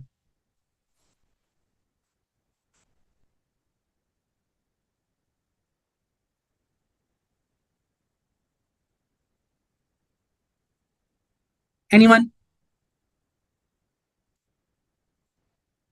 Okay. Are we not missing the consultation document? As I told you, there was a process about monitoring and documentation. Number two, when it comes to the consultation, are we not missing something over here? Basically, if you see about the SQC 1, okay, I talk about paragraph 51. Basically, the paragraph 51 talks about that where it is necessary, like difficult matters are there or contentious matters are there, the partner or the appropriate personnel from the audit team, okay, or from the engagement team rather, because SQC 1 is applicable to all engagement, are required to consult with the appropriate personnel within or outside the organization. Okay, that is for sure that is being done over here. So the team has reached out to a partner in other department. That is perfectly fine. But the conclusions which are resulting from the consultations should be documented. Simple. When you do the audit also, when we discuss about SA 220 or through 230 documentation, we have to follow the documentation. SQC 1 has a parameter, monitoring and documentation. So whatever policies, procedures are there, okay, that requires documentation. Are we doing the documentation over here? The first part, if you see, that says that informal advice was provided. Informal advice was provided without documenting. Now the consultation was not documented, and that is a problem over here because paragraph 51 specifically says that conclusion resulting from the consultation are required to be documented. Let's see the second number point. While auditing a technology company, the team member disagreed regarding the appropriate accounting treatment for a significant research and development expenditure. The engagement partner consulted with a colleague from another firm that is specialized in the technology sector. The colleague advice was followed, but again, no documentation was retained regarding the consultation or alternative viewpoints considered. Pretty simple. Isn't it on the similar lines of the one that they consulted, but again, no documentation was followed? So if you see SQC1, it says that para 51 that okay, the consultations that are being done are required to be documented. Here, number two is that alternate viewpoints. So not only consultation is required to be documented, but alternate viewpoints are also required to be considered when you're doing consultation. It's not just you need to rely blindly on the consultation that is being done, but you need to go to other aspects also, other viewpoints also. So the viewpoints plus consultation both are required to be documented, and then you need to document why you are following a particular consultation or a particular view. Let's say, for example, one of the, for example, in this case, okay, the consultation I did and the advice I received, they told me that, okay, you need to capitalize the scientific research and development expenditure. Now, another viewpoint was to charge the scientific research and development expenditure to PNL because it is a common practice for the company or in the industry. Now, why I am going for the capitalization, why I'm not going for the charging to the PNL, or why I'm going for the charging to the PNL, not to the capitalization, I need to document. So the problem here is that on the similar lines, that one, the documentation was not done. Number two, alternate viewpoints were not considered. Let's go to the third number, and I'll expect that you answer this one. A junior auditor discovered a potential conflict of interest involving a senior manager and a major client. Uncertain about how to proceed, the junior auditor sought guidance from a peer within the firm. The peer, citing confidentiality concerns, advised the junior auditor to keep the matter to themselves. What is the issue over here?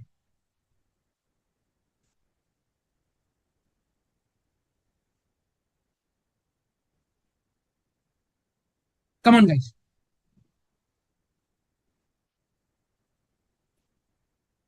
What is the issue over here? Okay, Prerna. Confidentiality breach. Okay. What else do you think could be the issue over here? Nilabjo, any issue do you think could be the case over here?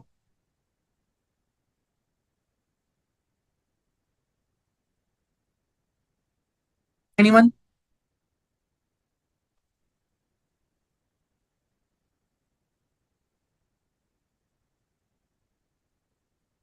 Very good, Prerna. Very good. Okay. So they need to analyze the conflict and the consequence. Remember, we discussed in SQC1 that the firm should establish policy and procedure with respect to the ethical requirements, where the firm's personnel should comply with the ethical requirements. Then we specifically saw about the independence. Okay, when we were discussing the summary also, we specifically saw about the independence, that the personnel has to comply with the independence requirement.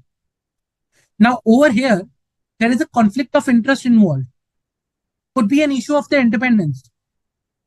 Number two, when we were discussing the summary of SQC1, we discussed there should be a way to deal with the non-compliances also. Or there should be a way for the engagement partner even to report the issues or non-compliances or breach of the independence.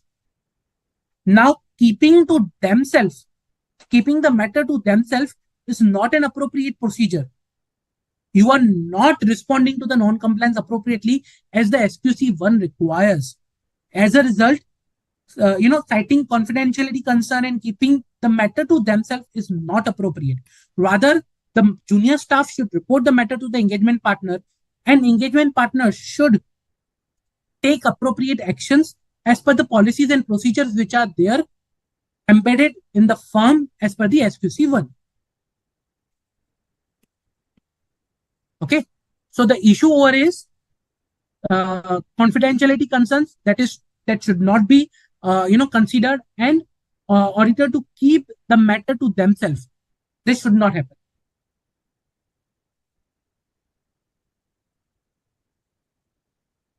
Are you with me, guys? Any doubts with respect to this? Any doubts?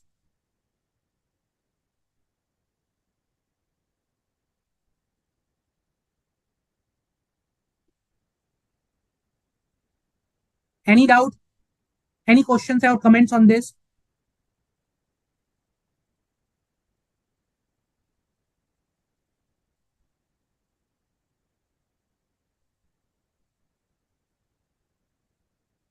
No?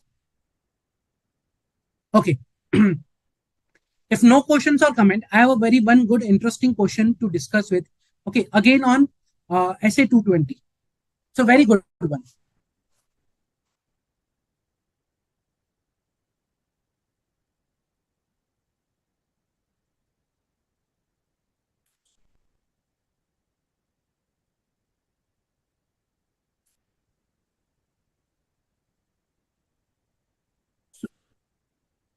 Okay, very good question. Okay, Manpreet Aerotech Limited management contacted Alok and company to appoint them as a statutory auditor for the company.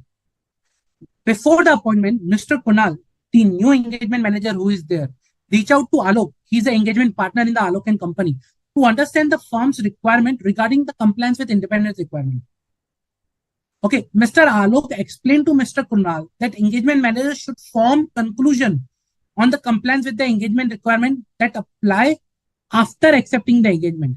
You need to comment on this particular, advice that has been provided by Mr. Alok to Mr. Kunal, that the engagement partner to the manager, okay, on the independence requirement as per SA 220. Come on, guys. So, what do you think? Is Mr. Alok correct with respect to the independence requirement? Like, the manager is required to form a conclusion after accepting the audit engagement.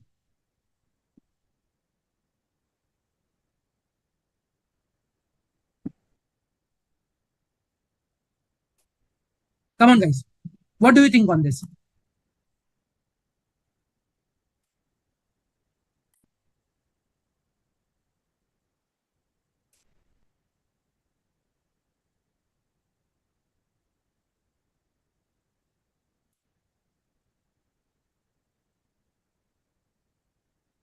Do you think that there should have been something different that has been done by the audit manager or audit partner?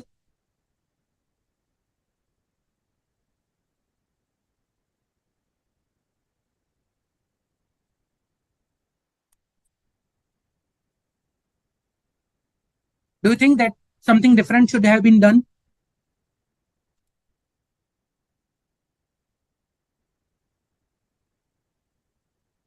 Yes, no.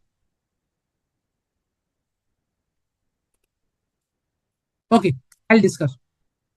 See, remember when we discussed about uh, SA 220, okay, what we discussed basically is that again, it's an implementation of SQC for it's an extension of SQC for audit of a financial statement. Now, one of the area was acceptance and continuance. Now, if you see acceptance and continuance, that was that appropriate, you know, uh, procedures regarding client acceptance and continuance should be followed before accepting the client. If I do the procedures after acceptance, then what is the purpose of doing the procedures? Okay. So I need to do the procedures before I accept the client. Number one. Number two, that when the partner over here, Mr. Alok, is saying that the manager should form a conclusion. That is the issue over here. That manager should form conclusion on the compliance. Now the problem here is the ultimate responsibility, as we saw, that lies with the engagement partner for a particular audit. Okay, so it is responsibility of the engagement partner to form a conclusion on compliance, not the manager, and that they need to do before accepting the audit engagement, not after accepting the audit engagement. If you do something after accepting the audit engagement, it is of no use. So engagement partner needs to identify whether is there any threat to independence regarding the audit engagement, whether appropriate safeguards have been implemented or not, whether the safeguards are eliminating the threats to the independence or not to an acceptable level.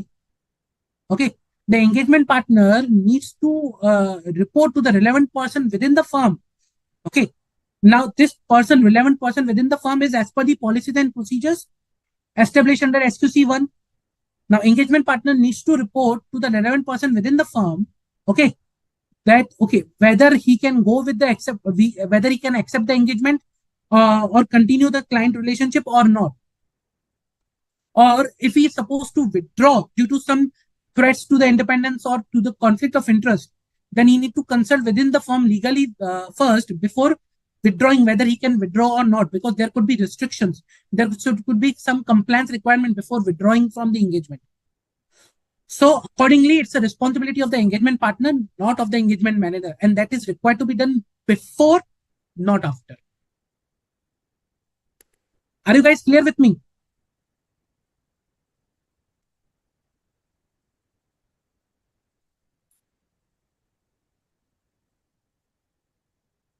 Any doubt, guys? Is it clear?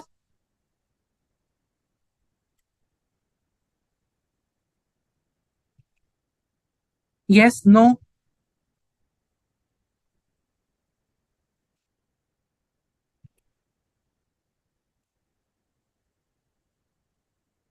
Okay. I hope with this, you guys have got a good understanding of SQC1 and SA220, how they are required to be implemented, how they are required to be, other two when you are talking, when we are dealing with SQC1, it talks about the firm level, it talks about for all the type of engagements. But when you talk about SA220, it talks about basically uh, in the organization for an audit. So CA firm for the audit. Now, when it comes to how the answer should be presented for this question, I'll just give you a brief on that. Okay. When it comes to the answer for that particular, for any of the question, how you need to give the answer is, first of all, you explain the provision. What is the provision about that particular, part? Now, I am dealing here with the SA220. I'll explain what SA220 says. What is the requirement of SA220? And then I will correlate that particular provision with the current scenario. Okay. Once I'll correlate the current provision with the current scenario, then I will form a conclusion. So basically, I follow three-step approach to the answer. That is provision that is there, then comparison with current scenario, and then you do a conclusion.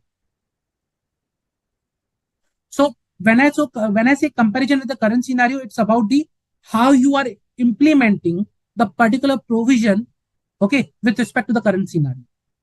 This is how you are required to answer the question. Clear? Any doubt, guys? I hope it is clear, Prida.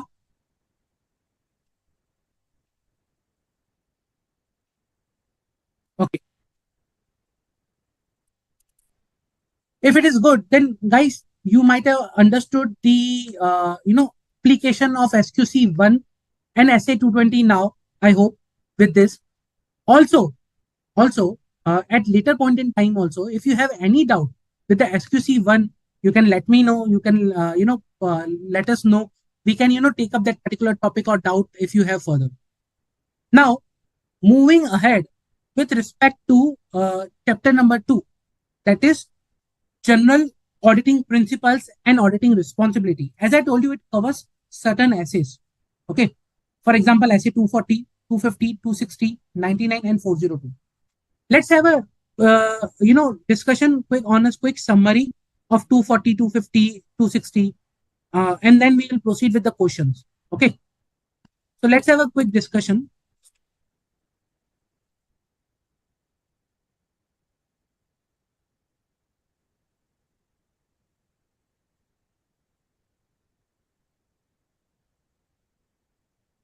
Yeah.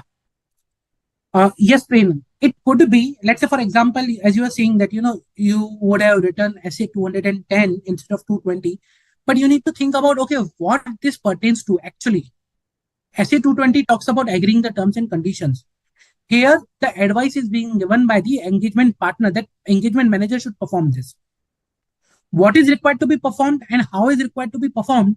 Okay, SA 210 says that how is required to be performed. But by whom is it is required to be performed when it comes to the quality? SA 220 is the one. Okay. So as I told you, like, chapter 2 basically talks about certain essays. First one is the essay 240. Now, essay 240, if I'll just provide a summary over here. Okay. Essay 240 deals with the auditor's responsibility relating to a fraud. Okay. When you are doing an audit of a financial statement. At the start of the lecture also, we discussed that, okay, when you are doing the planning of your audit, when you are, preparing the response to your audit, okay, risk, at that particular point in time, you understand, you incorporate the testing from a fraud risk perspective also. Now, what is the requirement of this particular essay? Now, what essay does is, essay guides you that how you need to deal in a scenario or how you need to prepare for a particular scenario when you're doing the audit. So when it comes to essay 240, essay 240's objective talks about, okay, the auditor has to, assess the risk of material misstatement in the financial statement due to fraud and error. Risk of material misstatement. Okay.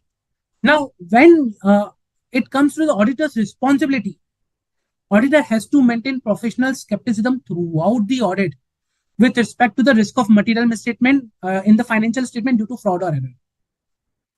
And specifically due to fraud. Now, fraud could be intentional also. Okay, like intentional fraud could be there. Now, when it comes to intentional fraud done by the management, it becomes very difficult to identify because management is in position that they can override the controls. Okay, so it is very necessary for us to maintain professional skepticism throughout the audit. And for that also, like, management is in a position to override the controls. And that's a significant risk also. Significant and default fraud risk, I call it. For that, we need to understand the business, its entity, its environment, how it is operating, so that we can identify whether management is overriding the control or not. And what I mean by management override of controls means, let's say there is a policy that for any bank transaction, you need an approval of this particular person. Okay. Now that person is the someone who reports to the management, let's say CEO. Now, CEO is in position that he can ask a person to initiate the transaction without approval because he's the CEO of the company. He's the managing director of the company. He's in the position that he can change the policy for certain type of transaction as he wants. So he can override the controls which are there within the organization. Are you getting my point? So management is in that position that then they can override the controls. And that's why we, as an auditor's responsibility, we need to understand the business. We need to understand the internal controls which are in place. We need to obtain relevant information. Okay. We need to understand how management is identifying and responding risk, fraud risk. What management is doing with respect to the fraud risk. Is management even concerned about the fraud risk within the environment, within the control environment? Okay. We need to go to those charges governance. We need to understand with those charges governance how they are implementing the process for identification and responding to the risk of material misstatement due to fraud. Are they analyzing the unusual relationships? Okay. Auditor needs to consider the fraud risk factors, the 3 fraud risk factors. Okay. How the management is communicating and setting tone at the top when it comes to the ethical business practice, when it comes to the following the policies and procedures. We can go and ask their internal audit function. We will see in the later chapters that how we can rely upon the work performed by the internal auditors.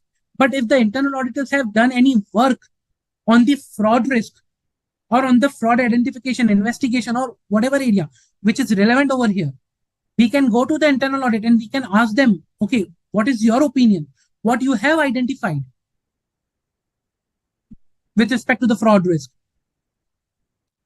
Then once you do the risk assessment, once you do the whole understanding of the process, you need to assign specific personnel for testing purpose. the personnel who should be equipped, who should be trained, and who should have a relevant, knowledge and skill set to perform the engagement or the testing, relevant testing. Plus, there should be a continuous supervision. Okay. Once you allocate the testing, you need to evaluate the significant areas, subjective areas. For example, critical judgments. Now, there could be complex areas like financial instruments. There could be significant judgment taken in the impairment assessment. So there could be a lot of judgment involved. Even sometimes judgments are involved in the revenue recognition. So you need to go through all those significant judgments or significant subjective areas that where there could be a chance of fraud. You need to incorporate unpredictability principle, or what is unpredictability principle means that when you are testing, most probably people focus, or we focus on the high value samples, or which appears to be more fraud, which appears to be more doubtful, has unusual transaction something. But we ignore low value items. We ignore at times items which are straightforward direct entries. We think, okay, what could be wrong in this? So unpredictability means involving those samples where you have a very less chance of fraud, very less chance of something of getting identified. You need to not only consider the fraud risk at the financial statement level, but at the assertion level. Not only at the business process level, but the detailed assertion or the control level.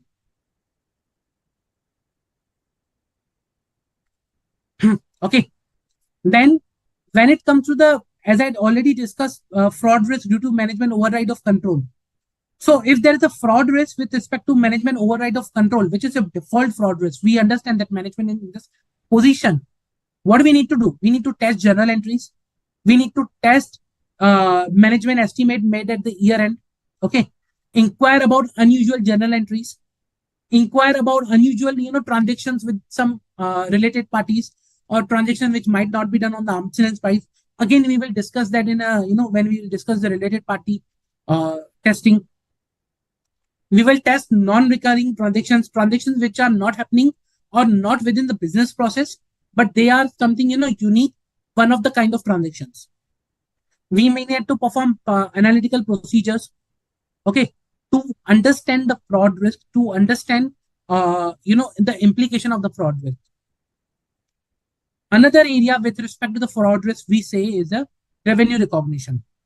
Revenue recognition also is an area where we understand that it's a default fraud risk, significant risk area.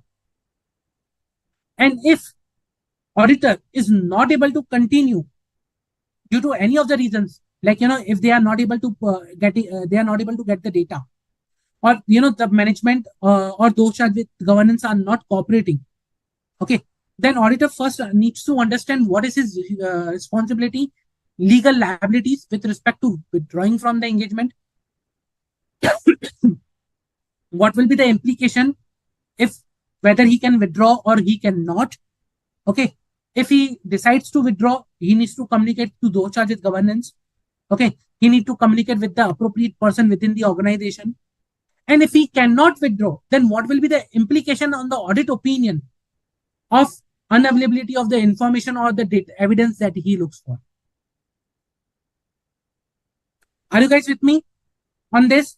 SA 240, auditor's responsibility relating to a fraud. Any question, guys?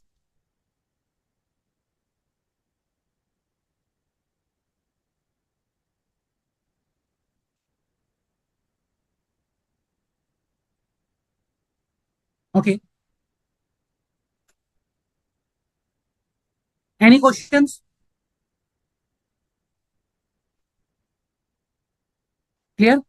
Good. So this was SA 240 that we were talking about. Okay. Chapter 2 also contain SA 250. So let's take SA 250 summary also simultaneously so that we can solve their questions then together.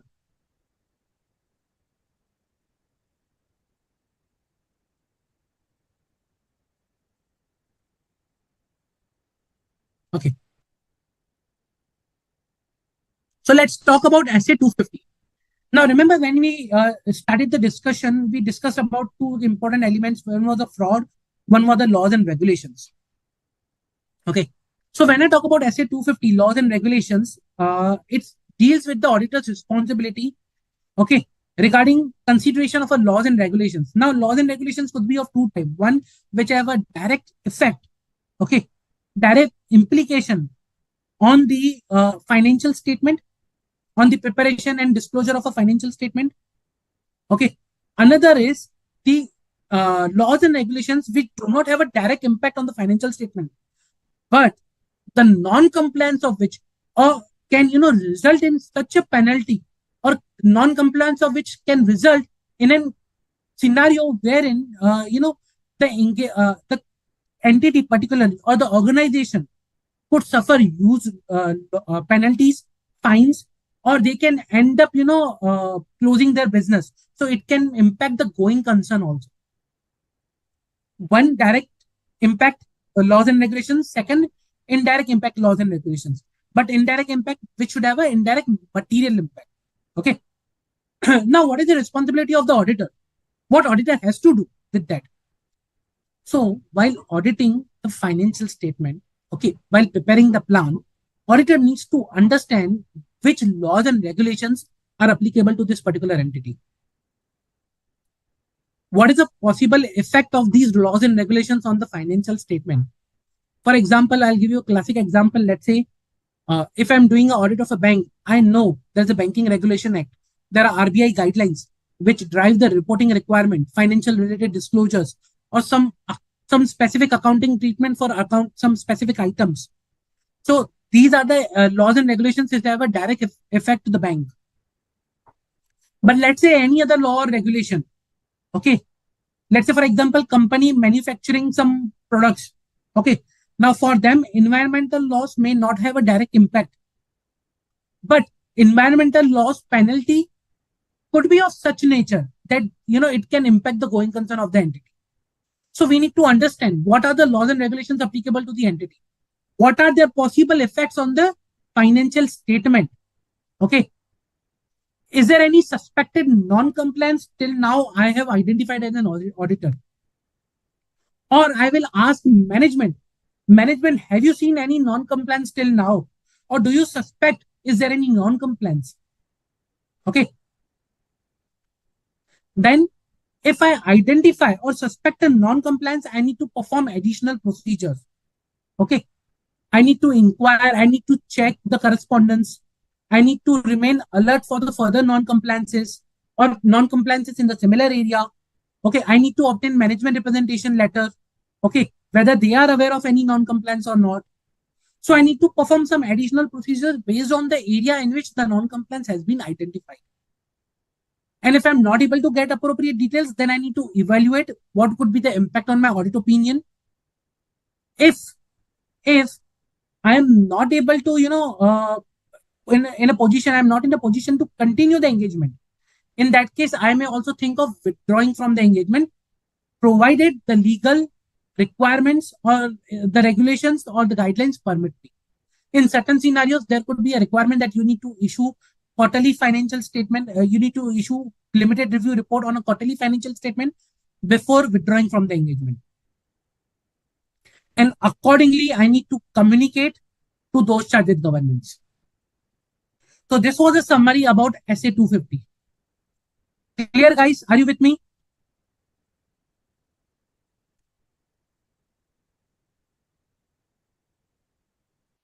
Any doubts till now? Any questions?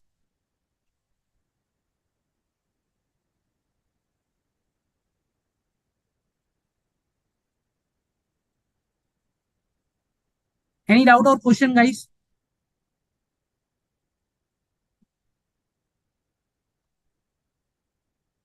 No? Okay. If no doubt or question, let's understand with a uh, one good example that I have with respect to this only. SA 240 and SA 250.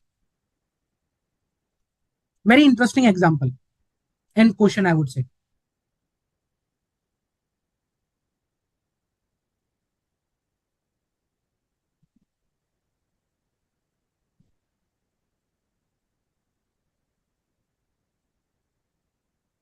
Okay. So basically, the question is that consider the case of XYZ Limited, a listed entity in the manufacturing of electronic components. Okay. During financial year 23-24, the auditor of XYZ Limited discovered the company has not complied with the certain environmental regulations, which resulted in significant fines. This non-compliance had led to material misstatement in the financial statement, as the fines have not been accounted for. Okay, as per SA 250, considerations of laws and regulation in an audit of a financial statement, how the auditor should proceed if the management refuses to adjust the financial statement, and also discuss the responsibility in light of SA 705. So you can keep the 705 portion aside. You can also discuss about, what auditor should do in this particular scenario. First of all, if auditor identifies the non-compliance, what is the role and responsibility of the auditor? What is the role and responsibility of the auditor if the auditor identifies a non-compliance, guys?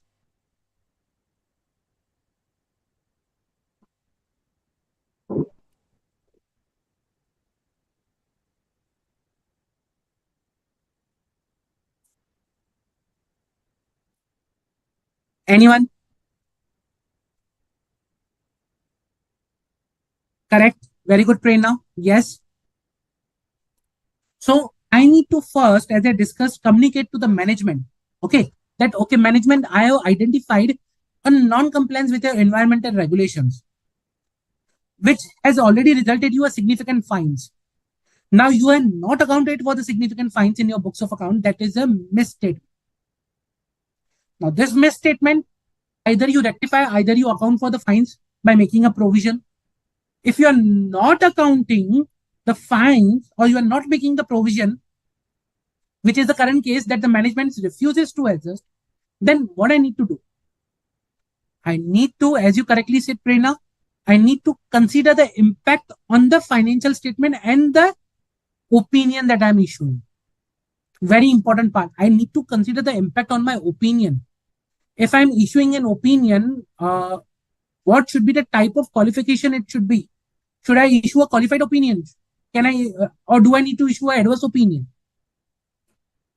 And before I modify the opinion, I need to communicate with the management, with those charged with governance, that, okay, guys, I have identified this.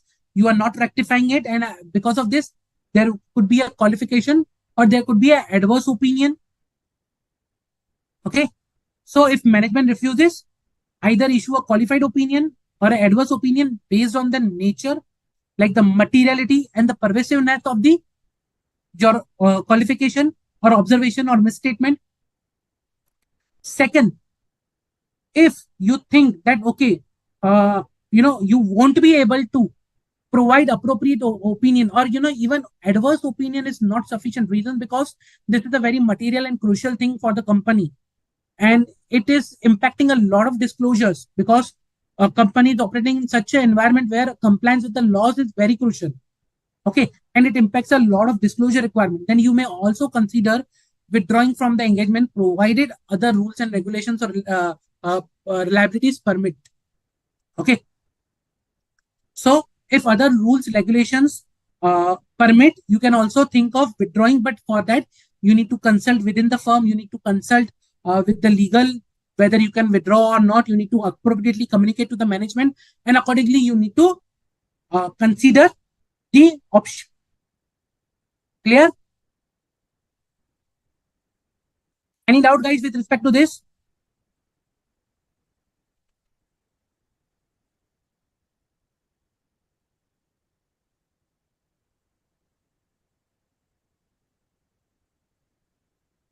Any doubt? Are you with me?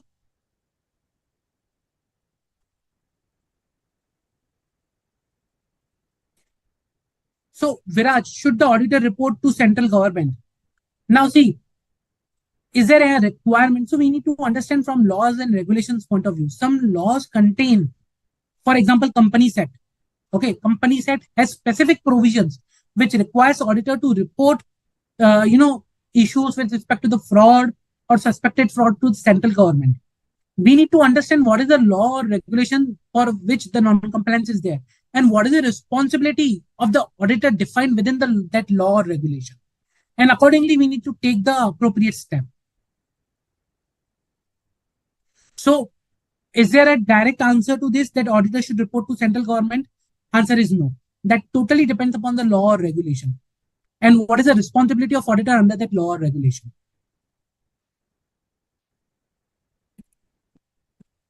Any other question, guys?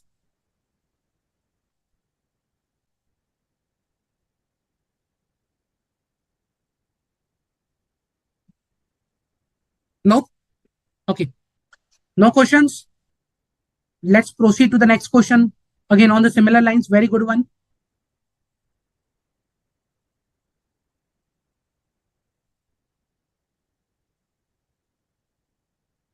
Okay.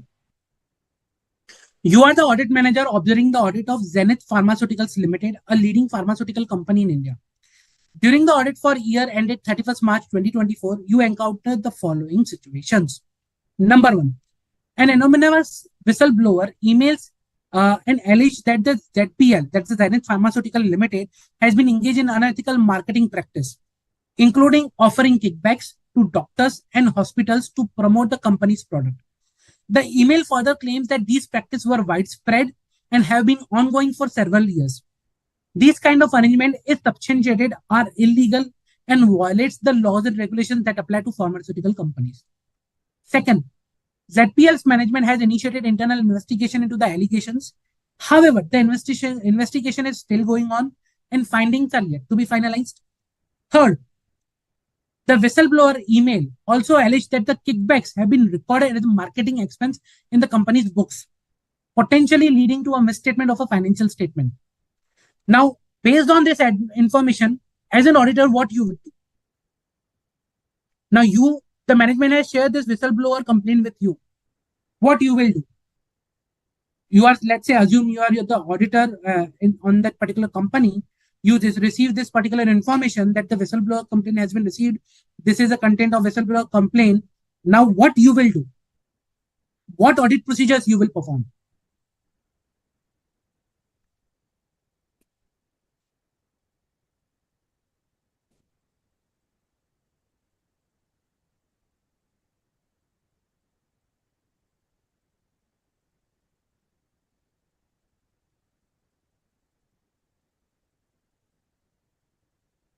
Very good, Prerna. Yes. Discuss the matter with the legal team and analyze the impact on FS, what is being done by the company. Okay. So when I say legal team, so there could be two type of legal teams: legal team within the entity itself, okay, or legal team which I may concern as an independent one. So it will be auditors expert that I'm consulting, performing consultation with them. What else you will do?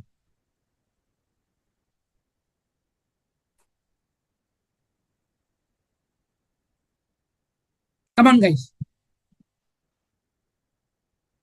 We have just now gone through the summary, and it's very important that we should apply the concept that we just now learned. See, first of all, anonymous whistleblower email that something unethical is going on. Kickbacks. So with this, the first thing should trigger in mind, okay, my mind, offering kickbacks. Now, again, there is one sentence which says that if substantiated, these are illegal and violative of the laws and regulations. I can consider, okay, laws and regulations, SA 250 will come into the picture. Okay, if something is going on which is not, which is violative of the laws and regulations, then it could have a negative impact, okay, on the going concern of the entity itself. So I could consider other laws and regulations here.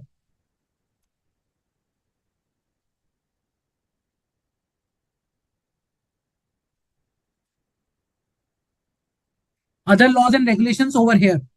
Number two, now the matter is being still investigated. It is not closed as of now. Okay. The management has initiated internal investigation. Okay. But the findings are yet to be finalized. So there is a chance for me of a fraud risk. Why fraud risk? The reason because these kickbacks, if you see over here, these kickbacks have been recorded as a marketing expense, leading to a misstatement.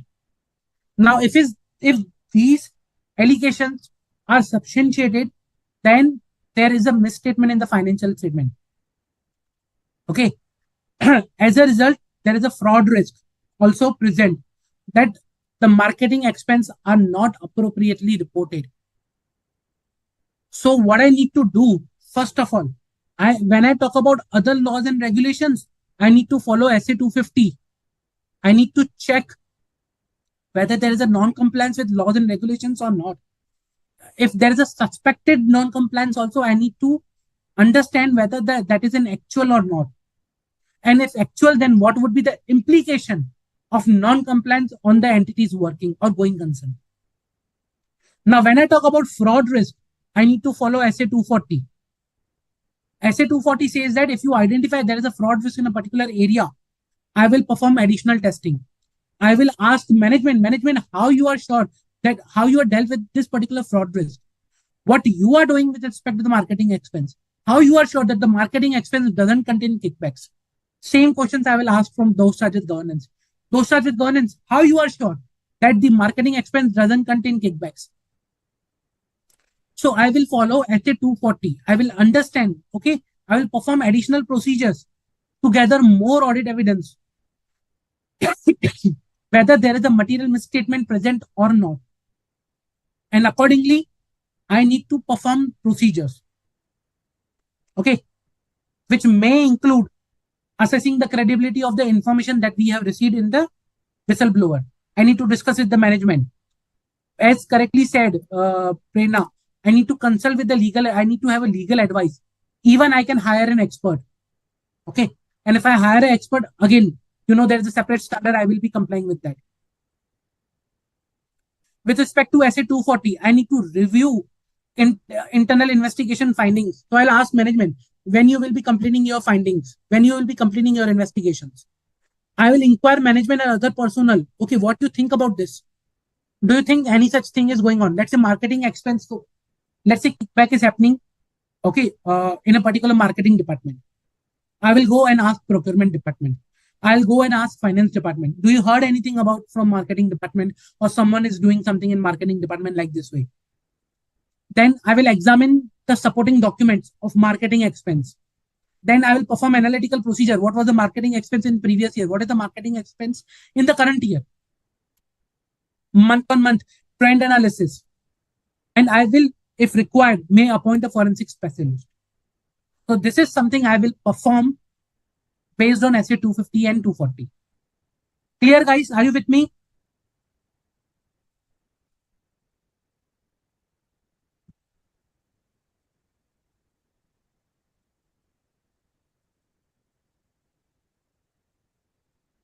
Any doubts? Any questions?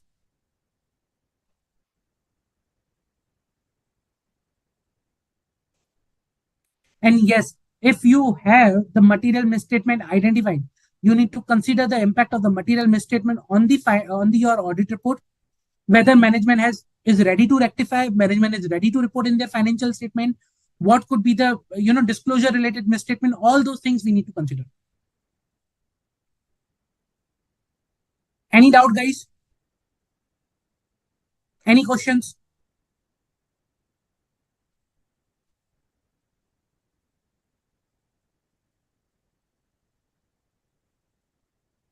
Thank you, Viraj. So I hope you are getting the essence of SA 240, 250 now. Like how we need to apply SA 240 and 250 practically.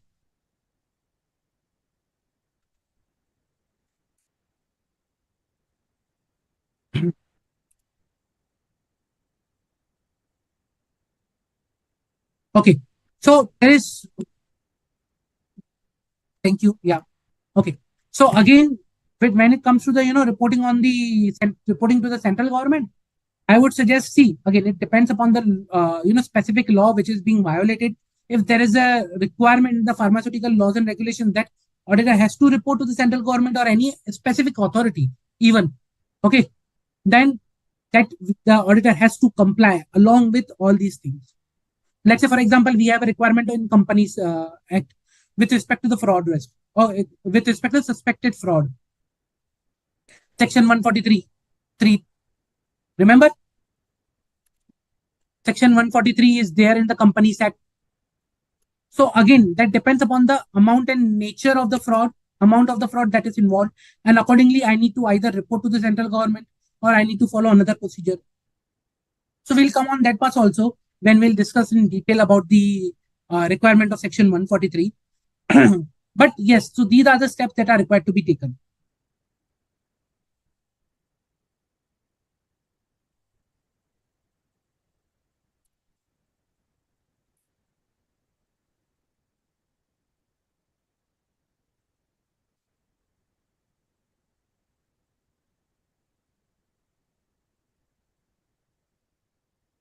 Okay.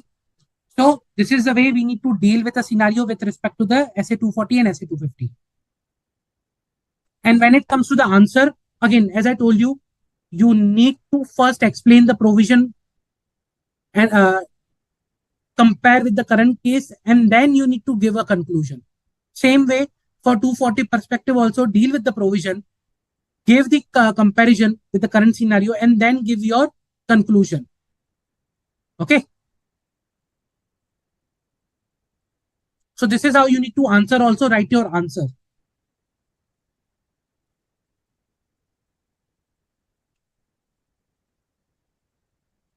Okay. If no further doubt, guys, then I would propose to keep the session till here. Okay, we have discussed good amount. I'll just provide a good recap. Again, we discussed about SQC1. We discussed about SA220. We discussed about SA240 in chapter 2. We discussed about SA250 in chapter 2. Okay, we discussed on the questions, on the implementation aspects. And we also had an overview of the whole audit subject. Okay, how it's structured in the module, the percentage, the marks, and how you need to prepare for the exam. Okay, so thank you, guys. Thank you for participating. If no further questions, thank you. I will see you in the next lecture. Aisha ji, and Yes.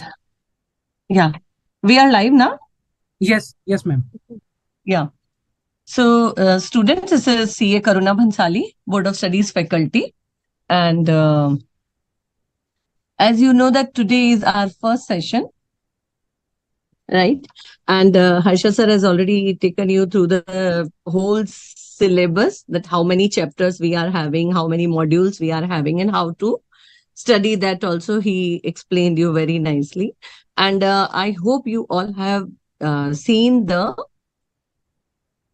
lectures, recorded lectures, which are uploaded on the mobile app. And now our next session is on 31st May. So before coming to 31st May, I'll request you all and will advise you that you go through the whole chapter and recorded lecture so that you can ask your queries. And if you have any doubt, because you also know that auditing is very, very important subject. And now in group 1, we are having 3 subjects like FR, AFM and auditing subject, right? And this time also auditing paper was a good one actually. And the first chapter which we have taken today was based on SQC1 and SA220 and others chapters also. So I'll request you to understand the importance of auditing engagement and quality control standards so that you can take the full benefit of 1 to 11 chapter, right? Because these chapters carry very important weightage actually. I can say that if you cover chapter 1 to chapter 11, which are based on engagement and quality control standards and professional ethics, it almost cover your 70 marks or more than 70 marks paper, right?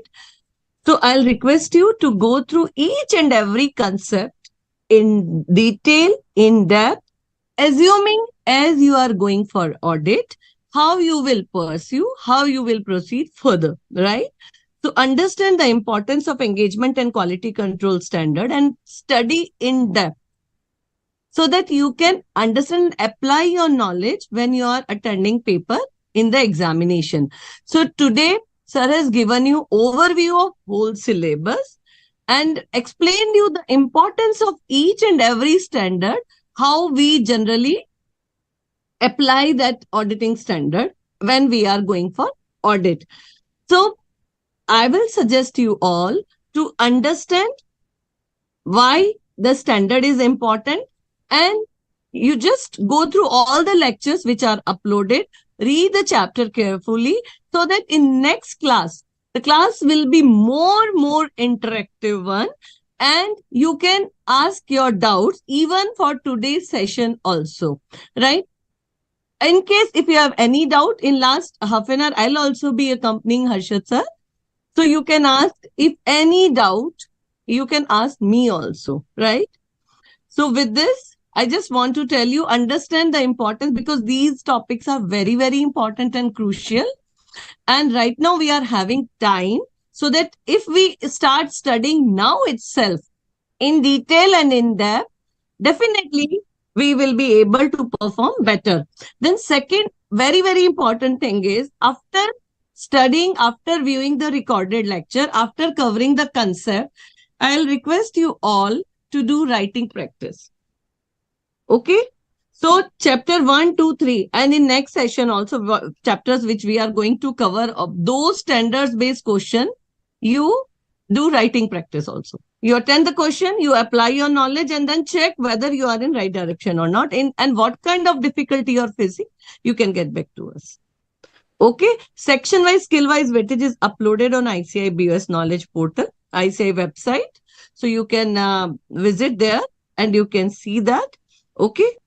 So please, it's my humble request, you go through each and every concept very carefully and read and have in-depth knowledge. Try to learn now itself why this standard is important.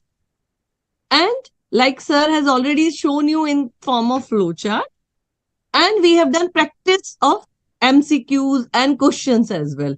In next session also, we will be having integrated questions. The topics which are covered today also, and on that day also which we are going to cover, those also will be integrated one, so that you can apply your fullest knowledge. So please be prepared and be ready. And if we start practicing now, then definitely your auditing paper will be easy one, and you'll be able to perform better and you'll get good marks. Okay. With this, I would like to thank Harshad sir. Thank you, Harshad ji, for covering in depth. And students, if you have any doubt, you can ask. Okay, last half an hour is for yours, for you only, where you can unmute and ask your queries, right? And thank you, team. Thank you very much. And in case if you have any doubt, you can use the Ask Your Query mobile app and you can write to me. And your feedback is very important. So you just provide your feedback on the session. Thank you. Thank you, Ashok ji. Thank you, Harshit ji. Yeah. Thank you.